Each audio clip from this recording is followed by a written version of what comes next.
mo mà tún kí n káàbọ̀ sínú ìdílé aláyọ̀ fún ìròyìn tòní ní Abala Lerefe tá a mọ́ ìgbà yọjú náà lágbàáyọjú ayọjú lójú fèrèsé níbo láyọjú sí Èkó láwa yìí lórí Ọ̀tẹ́dọ́là bíríìjì mu ní kí ló wá tún ṣẹlẹ̀ ṣé ìṣe wípé mọ́tò àjàgbé tí ń gbépo ó tún ti da epo nù wọ́n ní rárá wọ́n ní àjàgbé ló dànù ó da tọwọ́ rẹ̀ lé ó ṣubú dànù ṣùgbọ́n kì í ṣepo ló gbé o mo ní sòun ló wá fa tráfíkì bá abálájọ táwọn èèyàn ṣe ń ròyìn pé tráfíkì ò ní Èkó wọ́n ní tráfíkì ló fà sádùpẹ́ kò mẹ́mí èèyàn lọ ṣùgbọ́n pápápá ní àwọn àjọ LASTMA àbí lọ́mà ní ìgbélé LASTMA àtàwọn ọlọ́pàá àtàwọn road safety àti gbogbo ẹ̀ṣọ́ ojú ọ̀nà wọ́n ní pápápá ní gbogbo wọn ti yà lọ síbẹ̀ nídìí èyí wọ́n ní gbogbo ẹ̀yin ará Èkó pàápàá jùlọ ní gbogbo axis Ìkẹjà Aláùsá tẹ́ẹ̀fì máa lọ sí bẹ́gà wọ́n ní kẹ́ ẹ máa rọra sí o ẹ má kánjú o wọ́n nítorí tráfíkì wà ń bẹ bóyá wọ́n ti wá gbé kó ń bẹ lálẹ́ yìí a lè sọ torí wọ́n ní látàárọ̀ ló ti ṣẹlẹ̀. nínú tráfíkì náà láwọn àtẹ̀mí àtàyà fi ń wò pé a ti ń pẹ́ àmọ́ karòyìn lálẹ́ àyà ìbò ní àgbà la bá rí ọ̀nà kan tó yọ ọ́lẹ̀ táwọn èèyàn mórí gbà àmọ́ bí ó já sí làwọn náà bá mórí lébẹ̀ Ìbàdàn láti bára wa níbo láti bára wa ń bàdàn níbi títì tí bọ̀dà Ṣèyí Mákindé gómìnà wọn ní ìpínlẹ̀ Ọ̀yọ́ tí wọ́n ń ṣe lọ́wọ́ tí àwọn èèyàn ń bẹ̀bẹ̀ wípé ẹ jọ̀ọ́ ẹ má gba 1000 mítà lọ́wọ́ àwọn ẹ má balẹ̀ jẹ́ bàbá wa kan tiẹ̀ sọ lánàá wọ́n ní wọ́n ti ń dọ́gbọ́n gbalẹ̀ lọ́wọ́ àwọn. sákúlà yẹn lélẹ́yìí o wọn ò ṣeré o wọn ò tí máa wọlé ń bí ṣùgbọ́n nǹkan mú yìí nǹkan mú ò ṣeré o nǹkan mú yìí kò ṣeré rárá chọ́ọ̀chì yìí gan wọ́n ti ń kọ́ ẹrù wọn gan wọ́n ti kọ́ ẹrù wọn kó ní chọ́ọ̀chì yìí kọ́ wọn ṣàánú wa ní o in fact. òun náà lè rí o lórí ọ̀rọ̀ sákúlà ọ̀nà sákúlà wọ́n fẹ́ gbalẹ̀ wọ́n fẹ́ gba títì wọ́n láwọn èèyàn ti ń kẹrù kú o Lémi àtàyà bá ń bi arákùnrin tí ń sọ̀rọ̀ wípé ẹjọ́ Èkó là ń lọ Ìbàdàn la tún yọrí sí ẹjọ́ ẹ̀fọ̀nà hàn náà bá júwe ọ̀nà níbi títí ń ṣe fídíò náà lóní ẹgbà bí bàtà tún gbà bí Èkìtì la tún bára wa mú ní ìwọ Ọlọ́run wọ́n wọ̀n jẹ́ apàdé yín iwájú lọ́lọ́kọ̀ ń wà wá lọ àyà sáà ní gbé mọ́tò lẹ̀ níbí ká kúkú pẹ̀lẹ́ iṣẹ́ tí ń fi helicopter rẹ́ǹtì kan wá gbé wa ń bí ibi tá a ti ń sọyún lọ́wọ́ láti rí èéfín tó gbalẹ̀ mo ní kí lélẹ̀ ìwọ Ọlọ́run lábáwọ̀ ẹ̀bẹ̀ lábárí tí mọ́tò ń jó àjòrun.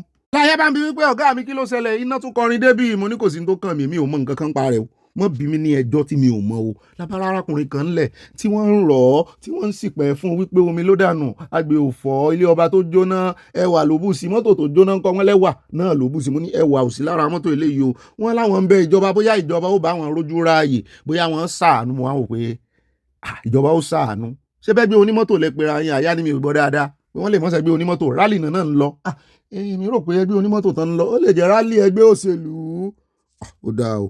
ó lè àdúgbò ẹni wọn lọ pé kò sí ìyẹn ọkọ tó dún mọ́ wọn á ní kó fara balẹ̀ ó wá sùn ní títì wọn á ní kó kúrò lárí títì kó jẹ́ kí àwọn mọ́tò máa kọjá pé gbogbo ojú lórí mọ́tò dáa pé lóòótọ́ ló jó pé rálì lórí ẹ̀ tí ló ti ní ó nà mọ́tò yẹn ti ń bọ̀ pé kó jẹ́ ká fi sùúrù ṣe pé àwọn ìjọba wọn bá wọ́gbọ́n dá sí.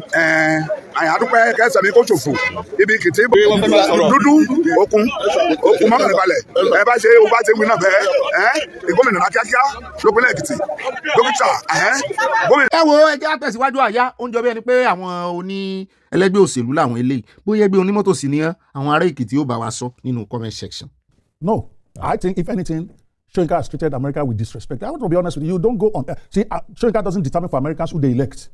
That's arrogance. I will say it straight out in public, okay? ó rẹ o ìbọ̀lájà sí inú stúdíò ní TVC lórí ọ̀rọ̀ bàbá Professor Wole Soyinka tí wọ́n sọ pé wọ́n revoke visa àwọn lánàá náà ti wá sọ̀rọ̀ wọn dárúkọ nǹkan mẹ́ta táwọn ọmọ Nàìjíríà fi yè sí bàbá wa yìí tí mẹ́rin ti ń sọ̀rọ̀ ó dà mọ̀ nínú àkójọpọ̀ ròyìn lọ́ọ̀yà ni wọ́n wá fi kẹrin sí pé mẹ́rin ni pé ohun tó jọun la fi wé ohun ó ń jọ bí ẹni wípé àwọn nǹkan mẹ́rin yìí ló fà á ló ṣokùnfà tí wọ́n fi revoke visa àwọn ọmọ Nàìjíríà wà ń fún bàbá Wole Soyinka ní gbàgbó sarákùnrin náà wà ń bẹ rí tó ní onígbèraga ni bàbá Wole Soyinka ó sọ jù bẹ́ẹ̀ lọ o gbọ́ nínú àkójọpọ̀ ròyìn ẹ̀yin tẹ́ ẹ bá mẹ́ni tó jẹ́ ti mọ̀ wípé amòfin leléyìí bẹ́ẹ̀ bá sì ti mọ̀ jẹ́ aṣọ ogun ẹ̀dínú àkójọpọ̀ ròyìn gbọ́ lẹ́nu bàbá Wole Soyinka nǹkan mẹ́ta tán dárúkọ àwa la kà fún wọn àwọn òfin méjì náà kà àwa ka mẹ́ta bàbá yìí kà kan mọ́ ó jẹ́ mẹ́rin ó sì ṣe kókó ó dá àpàdé nínú àkójọpọ̀ ròyìn àtẹ̀wájú nínú Abala Lerefe àfẹ́pẹ́.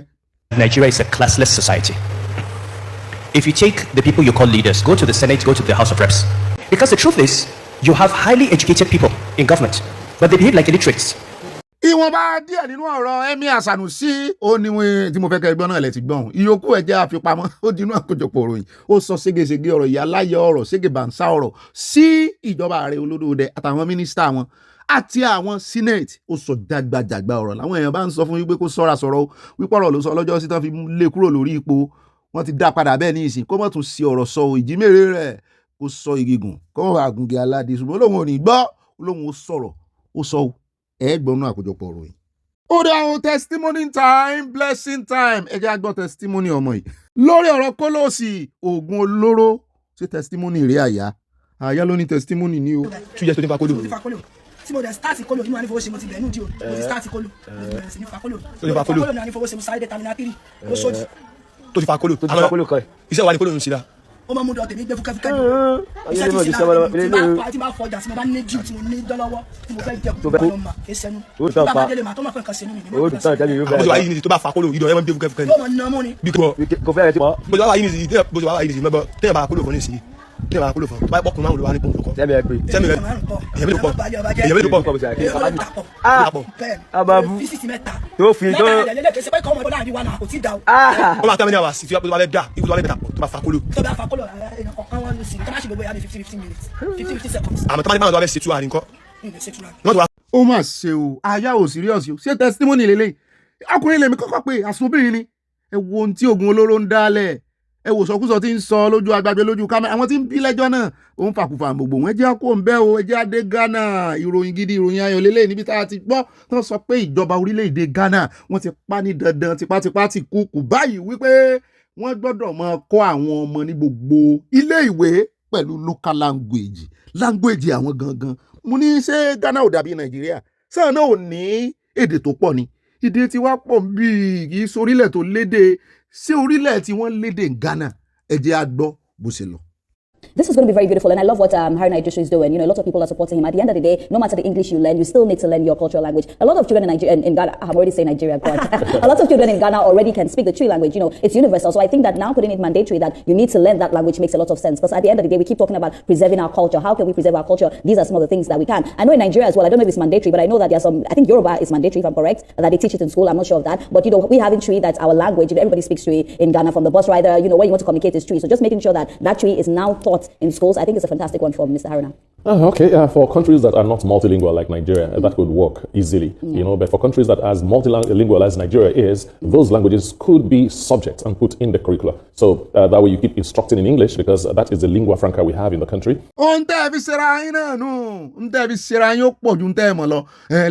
Lingua. Mbo awati ṣe Yorùbá ní originality wa nbi.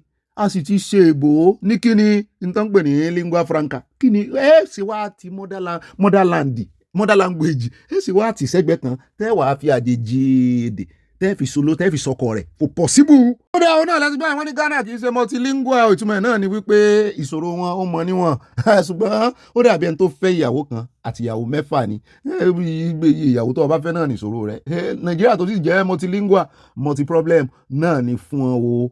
Lánàá mo ṣèlérí fún yín lórí Yorùbá speaking flashing card yes mo gbà tí a lò lánàá nù ròyìn tí mo ní a ṣèwádìí ẹni tó ṣe mo mọ́ wá kan ti sọ wọ́n láwọn China ló ṣe ṣùgbọ́n kì í ṣe China o China lè wá ṣe copy ẹ̀ o wọ́n lè copycat ṣùgbọ́n tẹ́ ẹ bá mọ company tó kọ́kọ́ gbé jáde ilé ìta lò lánàá gangan Igbo company Igbo company àwọn àjẹkúta mọ́ mú mi náà ṣe wọ́n lélẹ́yìn ní àwọn company Yorùbá kan rí tán pè ní àṣàlẹ̀ wa tán náà fi lọ sí tiwọn ó sápò rẹ̀rẹ̀ kì í ṣe èèyàn kan ló ṣe ṣùgbọ́n wọ́n ní Igbo lingo wọ́n náà kọ́kọ́ ṣe o mo ní abalajọ tó ṣe ń bá wa du gbogbo wọ́n ń bá wa du àṣà wa wọ́n ń bá wa du ilẹ̀ wa wọ́n náà nífẹ̀ẹ́ nígbà kan ọ̀rọ̀ àṣàdànù ọ̀rọ̀ àṣìwèrè wọ́n jájájájá wọ́n náà ni ó wà ń bẹ́ẹ̀ wọ́n ti lọ rẹ́gísítà rẹ̀ gbogbo ń tà ń claim tó jẹ́ tiwa gidi ẹ̀ sí pa ń claim ẹ̀ gbogbo ń tó jẹ́ tiwa wọ́n ń claim ẹ̀ ìgbà kan náà wá sọ̀sùn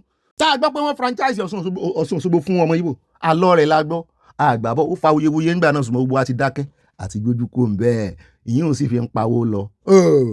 ní báyìí ẹ jáde ọ̀dọ̀ Dangote níbi tá a ti gbọ́ tán ni ó lọ sórí Instagram post ẹ̀ ló bá sì kọ nǹkan kan bẹ́ẹ̀ o làwọn èèyàn bá ń pariwo látìgbà tó ti kọ́ mọ́ ní kí ló kọ́ tó fẹ́ dálé ayé mi ni àbò tó fẹ́ ṣe refinery mi wọ́n ní rárá o wọ́n ló forecast ni o wọ́n ló sọ àsọtẹ́lẹ̀ mú ní nípa kíni wọ́n ní nípa náírà àti dọ́là mú ní kí ló dé wọ́n ló sọ wípé gbogbo ẹ̀yin tẹ́ ẹ bá ní dọ́là lọ́wọ́ pàápàá jùlọ ẹ̀yin àwọn olówó wọn náà ń bá wí kì í ṣàwátà wà ń lo ìbò ẹ̀ ti ná dọ́là ṣé yóò wà rí èkó dọ́là owó rẹ̀ dànù ní lamẹ́ríkà àbáta ná ẹrù bí àárẹ̀ èkó ẹrù dànù àwọn tí wọn ń bá wí ń bẹ̀ èmi sì rò wípé kò já yòpa pẹ̀lú ohun tó sọ torí náírà náà ná ní nàìjíríà n tó ń gbìyànjú àti sọ náà ni wípé bàbá fi rí oṣù bíi mélòó kan sídà yìí wípé dọ́là wọn ò ní válù mọ́ mo ní kò sí ní mọ́ wà sọ bẹ́ẹ̀ ṣé bá ti ń gbé po fóònù náà ní náírà òun náà irú mọ̀ pé lamẹ́ríkà mọ̀ sí wà yẹn irú èèyàn tó wà ní irú ipò Dangote tó bá sọrú ọ̀rọ̀ yìí ó máa ń help market wọn rí ní ìsìn àwọn èèyàn wọ́n tírú Trump bá sọ tàbí tírú ọ̀gbẹ́ni tó ní X ìyẹn Elon Musk tó bá jóun ló sọrú nǹkan báyìí yóò ní ipa tí ó kó lórí market wọn ó lè wà positive ó lè wà negative o ṣùgbọ́n wọ́n wá ń bi Dangote léèrè pé kí ló dé kí ló rí kí ló ń forecast ó ti di economist ni wọ́n ní kò sọ nǹkan kan mọ́ ló bá lọ gbọ́n ló dákẹ́ lọ gbọ́n wọ́n ní ó ṣàṣe ìkìlọ̀ lẹ́ o ẹ̀ ń bá wá létí kó gbọ́ o ẹ̀ ń bá believe nínú ọ̀rọ̀ rẹ̀ ó gbé gbèsè o èrè mọ́ kó náírà pamọ́ wọ́n fẹ́ kí náírà níyì náà ni. Yes, as somebody like Dangote does international business, so somebody will want to say, okay, maybe he knows something I do not know. But when you want to look at it from the other side, maybe he wants you to sell the dollar very fast so he can mop it up. I don't know where you stand, but it gives room for two scenarios. Let me tell you the story. I know you love dollars. I don't know where Alaji Dangote stands, but like I've said it right on the table, I'm a person that likes to save in dollar a lot. I don't know if it's good or if it's bad, but it's just something I've been doing even since I was in Ghana. Now he's saying this, it's a bit scary. I'm thinking, shall I do this or shall I do that? Now he's put all of us that save in dollars at a very tight position. I don't know if it's for his selfish reasons or he's actually seen something coming. But at the end of the day, I would say if you're in Nigeria, save your naira. Bọ́dà Dangote ti sọ̀rọ̀ ẹjẹ́ wa lọ sí ọ̀dọ̀ ìkànnú àwọn iye kan rẹ̀ arákùnrin tẹ̀ ń wò lápá ọ̀tún wọn mọ̀ bóyá pòsì apá àlàáfíà yín ló wà nílé tẹ̀ tí ń wò ó náà bá ganu sí máìkì wípé bọ́n ṣe ń wo ìdángọ́tẹ̀ nìkan náà wọ́n ní o àti gbogbo àlẹ́ táwọn wọn ha wípé ilẹ̀ haúsá ló produce president jù nàìjíríà pé ṣùgbọ́n kò dá nǹkan kan fáwọn ariwo lásán ariwo làwọn gbọ́ wípé àwọn làwọn wà impoverish jù ni àwọn ò ní ànító àti àníṣẹ́kù ni ya ń jẹ́ ẹgbọ́ ẹ̀jẹ̀ àgbọ̀ bó sì sọ. The question is for the ACF, for the elders, for us, the next line of leadership in Nigeria and the elites. Today, from 1960, having produced the high number of presidents in Nigeria, having been the key stakeholders in the political evolution of this country, how many banks are owned by Northern Nigerians? How many media houses are owned by Northern Nigerians? How many manufacturing or factories, apart from Ali Dangote and then Abdul Samad Isia Karaju, how many industrialists do we have in the north? How many of the former governors from Northern Nigeria have a pure water factory where they have employed 10 people? All the governors, the ones that have done 8 years or 4 years, former senators, how many of them actually are employed labor? How many of them are actually having a scholarship system where they are supporting children from their own constituency with their own money or the money they have taken from us, for example? How many of us have, the financial institutions, the banks, the insurance companies, and all whatnot? These are the critical indicators, the key indicators that will tell us whether we are moving in the right direction or not. Today, almost everybody in Northern Nigeria, I'm talking about the masses, are on their own. Sometimes we, the elites, and I always talk about the conspiracy of the elites, always only shout to the high heavens when it comes to issues that affect our children and ourselves. How did we allow ourselves to slide into the abyss of almost 100 million or 70 million out of 133 million multidimensionally poor domicile in Northern Nigeria? Is that the fault of a focal point leader that is called the president? Whether it is President Goodluck Jonathan, whether it is President Adwa, or President Obasanjo, or President Buhari, or President Bola Ahmed Tinubu? Why do we have to shout all the time for issues that also we have roles to play? It is only when we sit down and look at it from that perspective. And I look at a former governor that was a governor maybe 15 years ago that had become a glorified personal assistant to a governor today. Speaks volume with regards to how we are making progress as Northern Nigeria or as Nigeria in general, because it's not just a Northern factor issue. Wo problem ti yín nìyẹn ẹ dá fèsì ẹ sáà ní báńdíìtì ẹ lágbésùmọ̀ mi ti ní nǹkan dandan kọ́ ni kẹ́ ẹ ní báńkì àwọn ará bíi ẹ wo ìjà lára náà ń bá wa jà àwọn wo ló wá ní àwọn wo ló wá ní àti ẹ̀wà àdúpẹ́ ìyẹn bí ẹyọ kan méjì tán dárúkọ náà èyí tó tiẹ̀ jẹ́ gbòǹgbò wọn gan tó jẹ́ Dangote ibo ló ní sí ilẹ̀ Yorùbá ló ní sí aláwàlá kí ni yóò kẹ́yìn Nàìjíríà ìran Yorùbá ní oko ògo àwa láàkó gbogbo ogun ẹ mọ̀ wò ó gbogbo eléyìí tí ń lálàṣẹ kò kàn wá ìgbà kan náà làwọn ní ọmọ ológun jù ẹ mọ̀ ní wàhálà àti yín nù. That's what. Please let us go. Jamb. Order for your arrest. Whatever you need to have. Even if you hold this country, please. Even if you hold this country, you'll be arrested. Useless man. Please tell the sergeant Clark.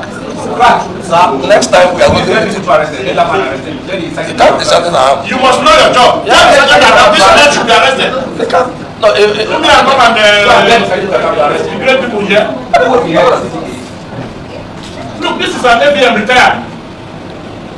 Some of us are starting. Mufta Obelo, may I create the indulgence of this committee that what we have brought to this committee are sensitive information and that we don't require the presence of pressmen. Kindly give us the benefit of that they should excuse us, please. Mr. Chairman, observation. Jamb. Okay, observation. Yes. Sustain. Jamb, you don't have that right. If you have such, you just whisper to the chairman, or you whisper to the clerk to tell the chairman. You don't dictate for us when you are here. It's like you're dictating for us.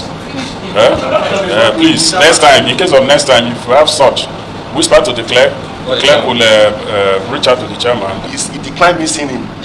So I think I've done advice. Chairman, please ask this man to introduce himself. Let us follow your procedure, please.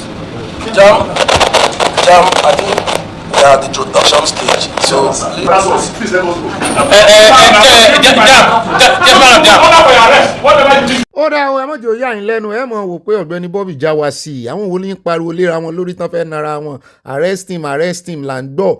Jamb àwọn tó lọ sí aṣojú Jamb ní ọ̀dọ̀ ìgbìmọ̀ tí ilé ìgbìmọ̀ asòfin gbé kalẹ̀ wípé kán wá jábọ̀ bọ́n ṣe ń náwó bọ́n ṣe ń gbègbèsẹ̀ bọ́n ṣe ń organize ìdánwò iye tán ná ó ń lo rí pé ìyẹn gbéná sórí lọ ni ẹni tó lọ sí aṣojú Jamb ń bẹ̀ ó work out on them ẹ wá ẹ lè mọ fọ́ lálẹ́ fóun ẹ̀yin kọ́ lẹ fòun ṣiṣẹ́ ẹ lè fọ́ lálẹ́ fún ẹ béèrè nítorí tí ìjọba ràn yín tí òfin ní kẹ́ béèrè lọ́wọ́ ní kẹ́ béèrè òun sì sọ wípé ẹjọ́ ẹ má jẹ́ káwọn oníròyìn wà níbẹ̀ ibi táwọn èèyàn náà ti gbé sí àwọn sínétọ̀ lẹ́yìn nìyẹn pé transparency ni àwa là ń sọ pé wọ́n wà transparent wọ́n tún pe àwọn oníròyìn wà kán lè fún àwọn èèyàn wọ́n ní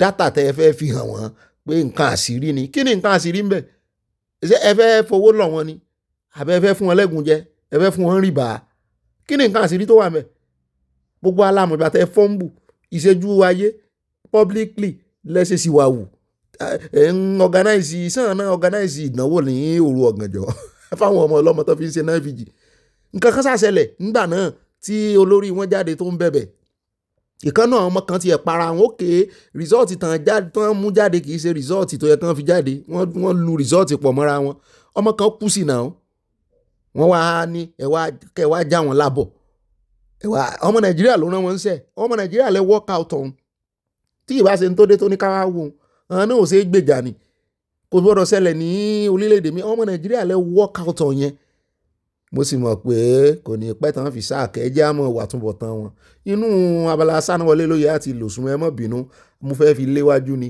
kẹ́ ẹ lè mọ tẹ́ ẹ bá nú ròyìn tòní tẹ́ ẹ bá rí ẹni tó sọ̀rọ̀ sí Professor Wole Soyinka lọ́ọ̀yà yẹn sọ jágbajàgba ọ̀rọ̀ ọmọ Yorùbá náà. Gafada, see that boy. Abdulatif Aremolariwaju Adeni. Baba Asabi, ọmọ wa mi ti san itan jẹ́ bless for the day. Baba Asabi, ọmọ Asabi, ọkọ ìyá Asabi. Olówó orí dé tó ò ní ṣíṣe. We me ṣirin, we me ṣìtẹ̀. Ide o retí Ọlọ́run má ṣe run ẹ. Ẹ̀mí gígùn Ọlọ́run má mú rẹ. Ọmọ ọmọ rẹ wọ́n ní ṣankun ojú rẹ. We má kabùkù. Wọ́n fọ ọmọ Èkó e nídìí owó iye ò nídìí. Kó jáde náà iye ò má pàdé náà. Owó lọ yìí ló má bá. Ó ní tẹ́ we ní ṣubú dànù. Ọkọ mi olówó orí mi. God will honor you. Long life, grace, mercy. Ó ní ṣíṣe, ó ní ṣojú lẹ́sẹ̀. Ilẹ̀ orí gbọ́ ojú ẹ̀ o. Èmi tó wá ń ṣàyàdé yìí. Mo wí pẹ̀lú májẹ̀mú àti èdìdì tó ń bẹ lọ́wọ́ mi. Wo ibi tí ọ̀tá fojú sí fún ẹ, Ọlọ́run ti dí ọ̀nà fún wọn. Ogun tó bá gborí dé ẹ lórí báyìí, ogun náà ti fọwọ́ rẹ̀ dára ẹ̀. Ogun ò ń gborí lé àyà ẹ̀. Àdúrà ló gbé orílẹ̀ àyà ẹ̀. Àdúrà ló gbé orílẹ̀ àyà ẹ̀. Májẹ̀mú ló ń gborí láyà ẹ̀. Ìpè ló sinmi lé, èdìdì ló sinmi lé, ó sinmi lé àìsàn. Ó sinmi lé àbùkù. Aremolariwaju Adeni yọkọ̀dé tó bèbí. Owó baba Dèmó, owó baba Àṣàbí, owó baba Farisi, owó baba Oyídà. Their father, máa lọ wo owó ẹ̀yẹn. Eégúnjọ́, máa lọ wo owó ẹ̀yẹn. Who there? See there, fine boy. Láti wá. Mo fọ Ọlọ́run bẹ̀. Má jẹ́ ń gbọ́ gba nọ́mbà obìnrin, má bobìnrin sọ̀rọ̀. Mo kè problem nìyẹn o. Má kí wọn kọ̀ háì wọn máa lọ. Tọ́ bá ti admire sọ fún wọn pé you are kí ló máa sọ fún ẹ náà? You are confirmed that you belong to Adétòun. I'm taking. You are taken. You are taken. You are tied. You are bonded. You are sealed by the grace of God. Where the Sadiq Orenrin. Aremu. Who see you? Who see you say no see person? Yeah, forward and make I shake hands for and small. Forward this camera for me. owó bàbá dé mọ́ owó bàbá dé mọ́ nípa ìjọ má gbàgbé kó máa láti ní owó máa láti ní ní ìfẹ́ níta láti àwọn òṣèlú lásán òun tó bá lọ sí pàtó ṣáà.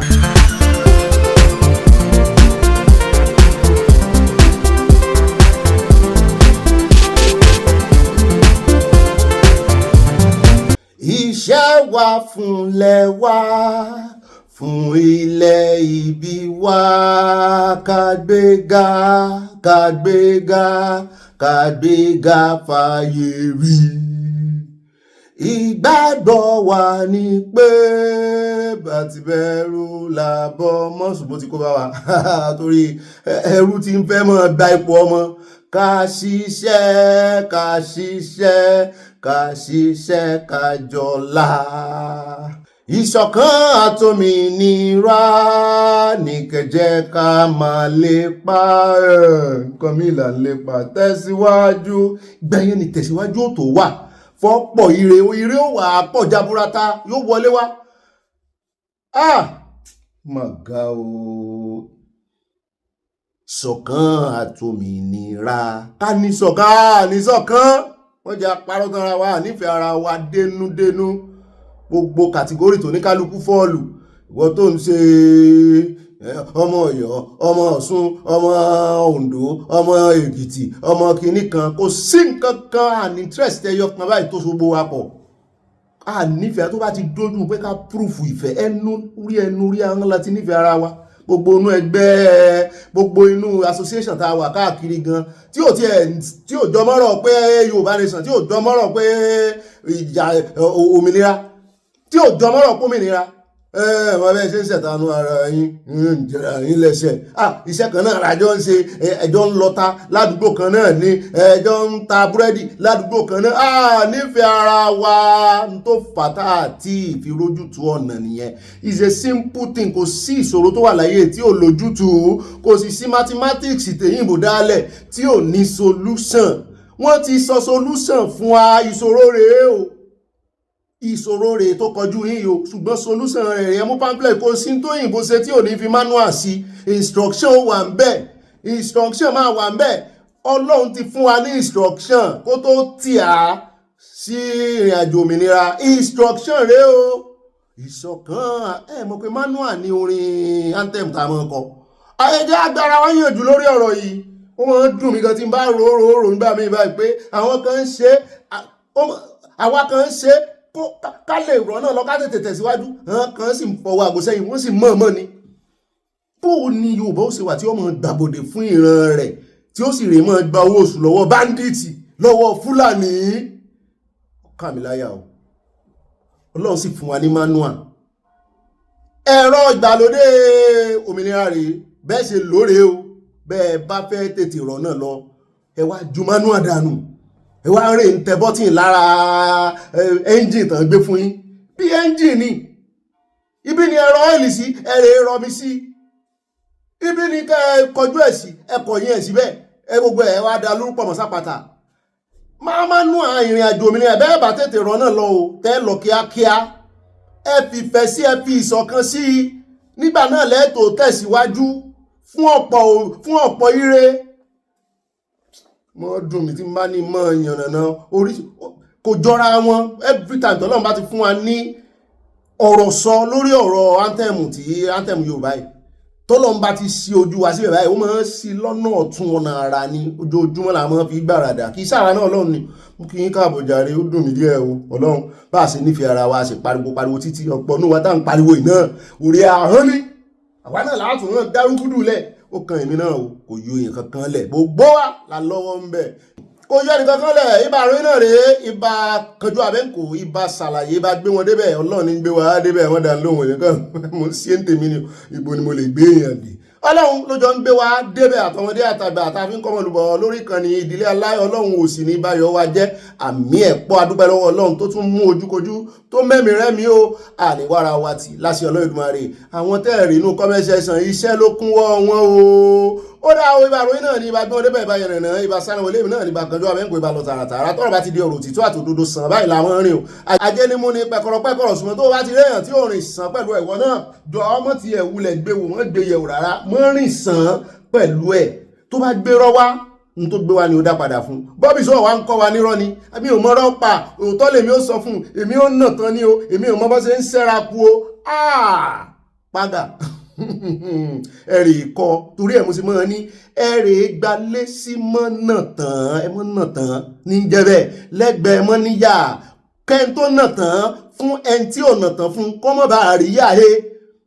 òwe ọ̀rọ̀ ni àti sọmọ́ náà tán àti mọ́ níyà dòwe wọn sì lẹ́gbẹ̀ẹ́ ara wọn ṣùgbọ́n nínú ìdílé aláyọ̀ ìmọ̀ náà tán àti mọ́ níyà ẹgbẹ́ ara wọn náà wà bọ́ ọba rẹ̀ nà tán fẹ́ni tí ò nà tán fún ọ mọ́ níyà lọ́ọ́ gbalé sí yóò yá àní jẹ́ yá àní jẹ́wé yá ẹ̀yà ìsomi ọbẹ̀ bàbá wọn jẹ́ àjíyà ibọ̀ pàpà parada iná rẹ̀ àyà parada ó dọ̀gá rẹ̀ parada àyà nù abala kọ́mẹ́sẹ̀ ṣàbẹ̀yẹ olólùfẹ́ wa èmi náà ní bá ọ̀páka ọkọ̀ àwọn òpèké ọkọ̀ àwọn sushi sí gbogbo àwọn ọkùnrin orí ìkànnì gbogbo àwọn bàbá mi wọ́n ń jowú mi àsí ọkùnrin náà wọ́n jowú bàbá mi Akínyẹmí òní wọ́n ti já wa sí wọ́n ní ọkùnrin ló jowú ju ẹgbẹ́ láàrin ọkùnrin àtobìnrin èmi náà ní ìbá kéde fún Yorùbá Nation káàfà tẹ̀já amọ̀rìnra wọn gìnìgìnì alákọ̀ọ́kọ́ mẹ́ wọlé tẹ́ bá pàdé tẹ́ yọjú wò lójú fèrèsé nínú Abala Lerefe ayọjú ni o ó ti dàbí ẹ̀yìn tẹ̀gùn fi sọ ẹjẹ́ wa máa gbẹnu ọ̀nà wọlé báyìí ká dami tútù wájú ká lè tẹ̀lẹ̀ tútù nú àkójọpọ̀ ròyìn alákọ̀ọ́kọ́ ń bẹ̀ ẹjẹ́ adé ọ̀dọ̀ bàbá wa Professor Wole Soyinka wọ́n ti wá jáde o wọ́n ti sọ ohun tó fà á wọ́n sì ti sọ ẹ̀ṣẹ̀ táwọn ṣẹ̀ wọ́n ní tẹ́lẹ̀ṣẹ̀ bá sì ti mọ ẹ̀ṣẹ̀ rẹ̀ lẹ́ṣẹ̀ kò ní pẹ́ lórí ìkúnlẹ̀ ṣùgbọ́n ṣé bíi ti Trump ni wọ́n ní tó lè fà ìgbésẹ̀ táwọn gbé amọ̀ kan bẹ̀ mẹ́ta ni ṣùgbọ́n àwámọ̀ kan bẹ̀ náà ni wípé wọ́n ní accident bá green card lọ́wọ́ àwọn onígbòho l'accident pọ̀ green card yóò sì ṣàdédé lọ l'accident wọ́n ló wà níwájú sísọ́ọ̀sì méjì báyìí ni wọ́n ló sì l'accident mú ni ó dá àti mọ̀yún ó wá kú méjì tàn já wa sí àwọn kan wá ń bú wọn wípé kò yá báyìí ṣe bẹ́ẹ̀ ẹ̀yin gangan ni àwọn kan sì yìn wọ́n wípé ó káre nítorí àwọn náà sọ̀rọ̀ ìbò wọn gbàǹkọ̀ báyìí ni mo fẹ́ sá pé wọ́n ní òkú ebo tẹ́ ń jù lù àyè bàbá Yorùbá ni ṣé ẹ lè sọ Yorùbá kó dẹ́mọ́ná bí èbò báyìí ṣùgbọ́n bọ́lá ń ṣe pé ti bàbá náà ò fi ọ̀rọ̀ Yorùbá ṣeré wọn sì fi ohun ìṣẹ̀dálẹ̀ wa sí ṣùgbọ́n wọ́n sọ ségí ọ̀rọ̀ sí Trump kò sórúkọ tán pé tán wọn ló ń bójú àwọn èèyàn jẹ́ kiri wọn ló ti bá yé àwọn èèyàn jẹ́ mo ní bàbá Soyinka wọ́n ní bẹ́ẹ̀ ni wọ́n ní gbogbo àwọn ọ̀rẹ́ àwọn tàbí àwọn tó bá fẹ́ pe àwọn síṣẹ́ àbí kàn wá lecture tó bá ti jẹ́ Amẹ́ríkà ni wọ́n ní ẹ mọ̀ pé àwọn ò wá o àwọn ò tiẹ̀ níbẹ̀ wá wọ́n sọ púpọ̀ lọ́rọ̀ à ń bọ̀ àgbéyẹ̀wò àṣì àtótónu sí láàrin bá ti wá kó ń bẹ̀ tán à ń lọ tààràtààrà lórí ìròyìn àná tí mo sọ fún yín pé àwa náà ti gbọ́ sí ṣùgbọ́n ẹ mọ́ ti ìjà àgbẹ̀ ẹja ní sùúrù náà ká fojú sùnùkùn wò ó torí ojú tó bá farabalẹ̀ ní òrì mú lórí wípé wọ́n ní àwọn agbésùnmọ̀mí wọ́n ń dún kùkù lájà dúnkòkò mọ́ ilé ìgbìmọ̀ asòfin pé wọ́n ní wọ́n fẹ́ ju àdó olóró síbẹ̀ mi ò sọ fún yín pé ẹ ń bá ní sùúrù ẹ̀yin onísùúrù lọ́lọ́run wà ìròyìn ẹ̀ ò rí mọ́ ṣe gbé o tẹ́ ẹ ti ń sọ pé ìròyìn ẹ̀ ò rí mọ́ ṣe gbé torí àwọn èèyàn wọn ti ń dùn pé yẹ́ẹ̀ tó ti ẹ̀ dá mo jẹ́rìí ọmọ Nàìjíríà bí kò ṣẹlẹ̀ pàápàá parí ṣùgbọ́n àwọn kan ní òrì bẹ́ẹ̀ pé wọ́n kàn ìkànnú àwọn sẹ́nétọ̀ lórí ìsọ̀rọ̀ níbì kan ní UK sóbi tó ti ń sọ̀rọ̀ yẹn tẹ́ ẹ bá rí bó ṣe lọ mọ́ àwọn protesters pàápàá jùlọ àwọn yẹn wá ń wòye wípé ìgbà tí Natasha àwọn èrò tó ń pè ní tán pè wọ́n ló kọ burúkú tán ní street urchins ní àwọn èrò yẹn ni wọ́n ń bá wíṣàn wá agbésùnmọ̀mí ò yàtọ̀ anyways àjọ gbọ́ lẹ́nu wọn àjọ wa sọ̀rọ̀ lè lórí à ń bọ̀ ńbẹ́ lónìí náà ni kò ní dọ́là bá ti wá kó ńbẹ́ tán àdè bọ́ọ̀lù níbi tá a ti gbọ́ wọn ní mọ̀mọ́ àtọmọ wọn ni wọ́n sì kú sínú omi wọn parẹ́ máa yé mu ní nù omi boat mishap ọkọ̀ ojú omi ló dànù à ń bọ̀ ńbẹ́ a sọ púpọ̀ lọ́rọ̀ o ńbo ló ti ṣẹlẹ̀ bọ̀nú ni wọ́n ló kú wọn ṣùgbọ́n wọn yìí bọ́ o ẹjẹ́ àpò mẹ́jẹ́ wá sáré dé ìpínlẹ̀ Ẹdó níbi tá a ti rí àwọn olóṣèlú méjì bó ti ẹ̀jẹ̀ pọ́n náà wọ́n ti lò gbà kọjá bóyá wọ́n sì máa rí gbà lò àmọ́ ó kù sọ́wọ́n ọmọ ìpínlẹ̀ Ẹdó ṣùgbọ́n deputy ni wọ́n deputy governors ìkan ní deputy lòun ìkejì ní rárá ẹ rántí ẹni tó ṣe deputy Ọbaṣẹ́kì òun gangan ló yarí níbi tó ti ń ṣe summit fún àwọn deputy náà bá ní kí deputy former deputy wá sọ̀rọ̀ ta ló sì yẹ kó jẹ́ former deputy ṣé bí Ọbaṣẹ́kì ló ṣe ìgbéjọba alẹ̀ fún Ọ̀pẹ́bolò ẹni tó sì jẹ́ deputy ẹ̀ bó ti ẹ̀jẹ̀ wípé wọ́n impeach ẹ̀ kó tó wá di pé wọ́n tún dá padà ṣùgbọ́n nígbà tán impeach ẹ̀ tán ẹni tó gba ipò rẹ̀ ọ̀rọ̀ kan kò tí ẹ̀ jẹ́ ìrìn jìnnà ọ̀rọ̀ dàbí ọ̀rọ̀ bọ̀dà múdà nílé ìgbìmọ̀ asòfin lẹ́kọ̀ọ́ múdà sírù ọbaṣá àti àǹtí kejì tó bá pò wọ́n nígbà tán impeach ẹ̀ bó ṣe rí nù kán wá jọ lọ bí ìpàdé kan tó jẹ́ pé ó wà fún àwọn former speakers wọn tí ì di former speaker báyìí o ká ní kán méjì jọ wà ń bẹ̀ kán wá ní former speaker of Lagos State ń tó ṣẹlẹ̀ náà ní o bó ṣe ṣẹlẹ̀ lẹ́dọ́nù o káǹtì wá dìde kí múdà sírù wá pariwo pé mo ló ti jẹ́ nígbà tẹ́ impeach mi lọ́jọ́ sí ṣe bí mo ti ilé ẹjọ́ ti reverse ẹ̀ orúkọ rẹ̀ ò sí inú ìwé tó bá ń pe former speaker o orúkọ rẹ̀ ò sí bó ṣe rí gangan náà à ń bọ̀ ń bẹ́ẹ̀ ó dojú ti ni àwọn méjèèjì ló sọ̀rọ̀ ṣùgbọ́n wọn náà méjèèjì náà ló ní point àjọgbọ́n lónìí náà ni kò ní dọ́là bàbá tí wàá kó ń bẹ̀ tán àgbẹ̀yìn dé orílẹ̀-èdè Jamaica níbi tá a ti gbọ́ wọn ní hurricane wọn ló pa àwọn èèyàn ẹ̀kún omi ìjì líle ló dàpọ̀ mọ́ra wọn mọ́ ni àjọ nímẹ̀tì náà ń kìlọ̀ fún Nàìjíríà o ẹni ó bá létí kó gbọ́n tí ẹ̀mí ń sọ. bẹ́ẹ̀ náà ni a tún dé orílẹ̀-èdè Kenya ní láti fẹ́ pé èèyàn 11 kú nínú bàálù tó jábọ́ ń Kenya Ọlọ́run kó mọ sọ wa àárín lórí òkè ni o à ń fò lókè ni àárín lórí ilẹ̀ ni tàbórí omi in fact tàbí lórí ẹsẹ̀ wa gan tàbí lórí báísíkù àní sírìn kò sí ìrìn àjò tó kéré jù o àní sírìn lágbára Ọlọ́run. bẹ́ẹ̀ náà ni àwọn àdé ọ̀dọ́ Emir Kano Sanusi tún ti sọ̀rọ̀ o ọ̀rọ̀ mọ́ gun Sanusi ni o ó sọ̀rọ̀ sáwọn olórí yín débi pé ó ní àwọn olórí yín ò ní class ó ní Nigeria is a classless náà ni classless ó ní ìbò ènìyàn wọn dáríjì mi